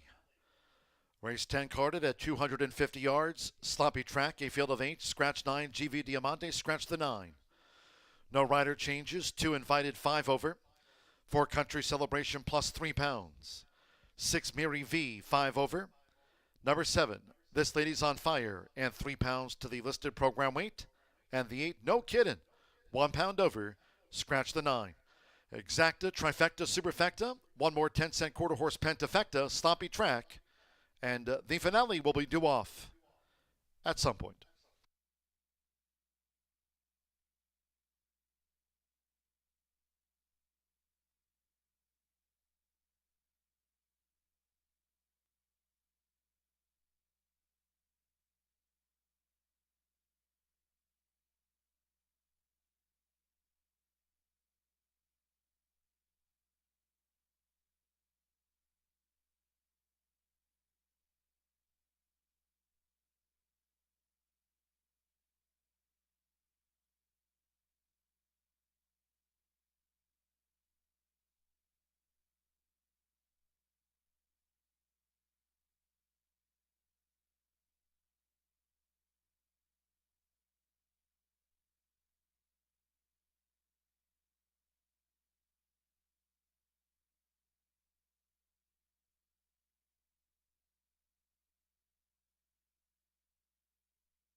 Arriving out the gate,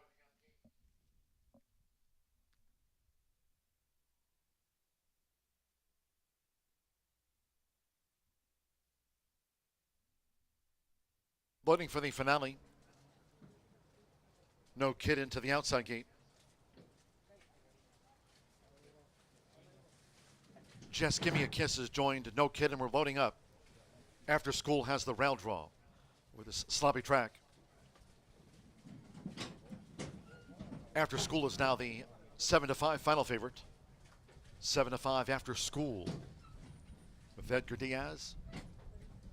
Invited in. AJK Forgiven drew 3. Country Celebration coming up. Again, No Kiddin' was first into that outside gate. Couple back. Here's Country Celebration. 1 more. This Lady's on Fire. Sloppy track. It's been an off track all day here. Steady rain. 250 yards. Saturday all quarter horse card for Pink out at 10:45 a.m. All in. And the rough. Just Give Me a Kiss, Country Celebration After School. Nearest the inside, Invited with AJK Forgiven past the 110. No Kiddin' on the far outside, looks to engage. It's After School and AJK Forgiven to win it from After School. Invited was third, then Country Celebration, No Kiddin'. This Lady's on Fire, Just Give Me a Kiss, and we trail back to Mary V in the Thursday finale.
3-1-2-4-8 runs fifth. First number 3, AJK Forgiven at 2-1.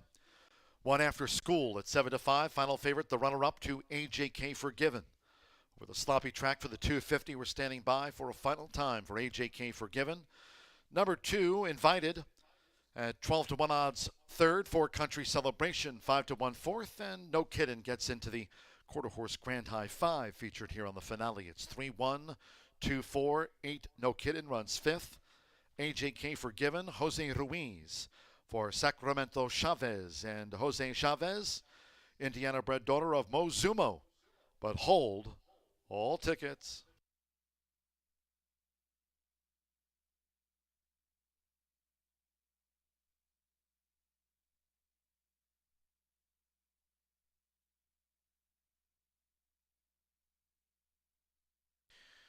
Hold all tickets. There'll be an inquiry into the early stages of the 250-yard final dash of the day. Inquiry concerns just after the 250-yard start. Hold all.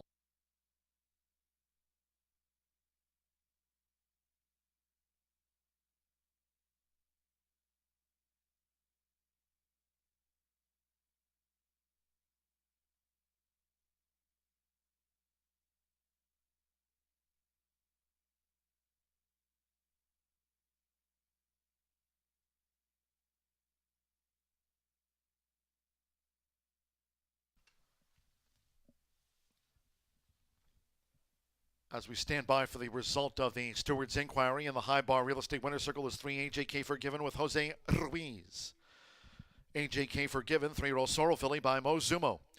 Out of Loving on the Run by Papacito, Brennan, Indiana, by owner Jose Chavez and trained by Sacramento Chavez. Horseshoe Indianapolis congratulates the winning connections of AJK Forgiven at 2-1 odds.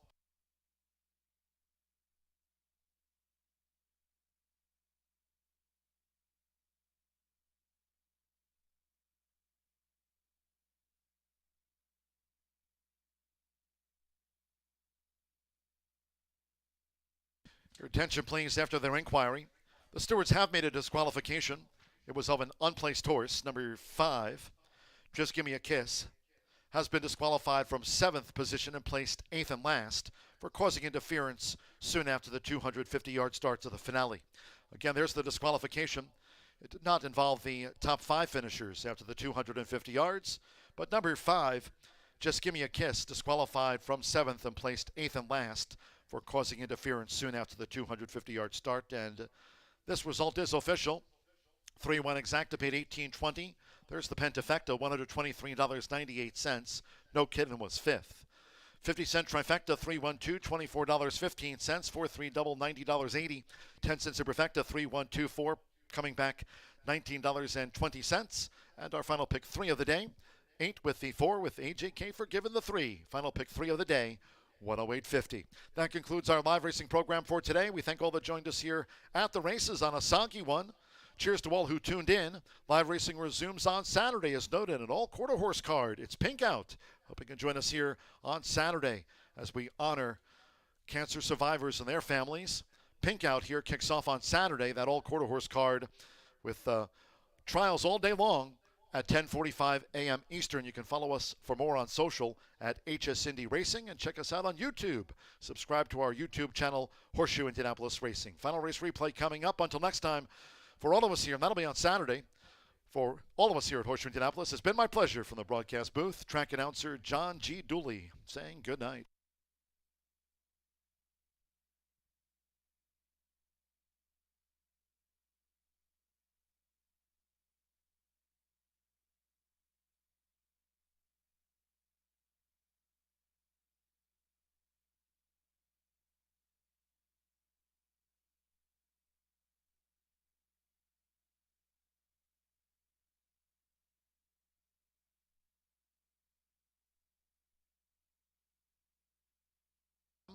Hold in. And the rough. Just Give Me a Kiss Country Celebration after school. Nearest the inside invited with AJK Forgiven past the 110. No Kiddin' on the far outside looks to engage. It's after school and AJK Forgiven to win it from after school. Invited was third, then Country Celebration, No Kiddin'. This lady's on fire. Just Give Me a Kiss, and we trail back to Mary V in the Thursday finale.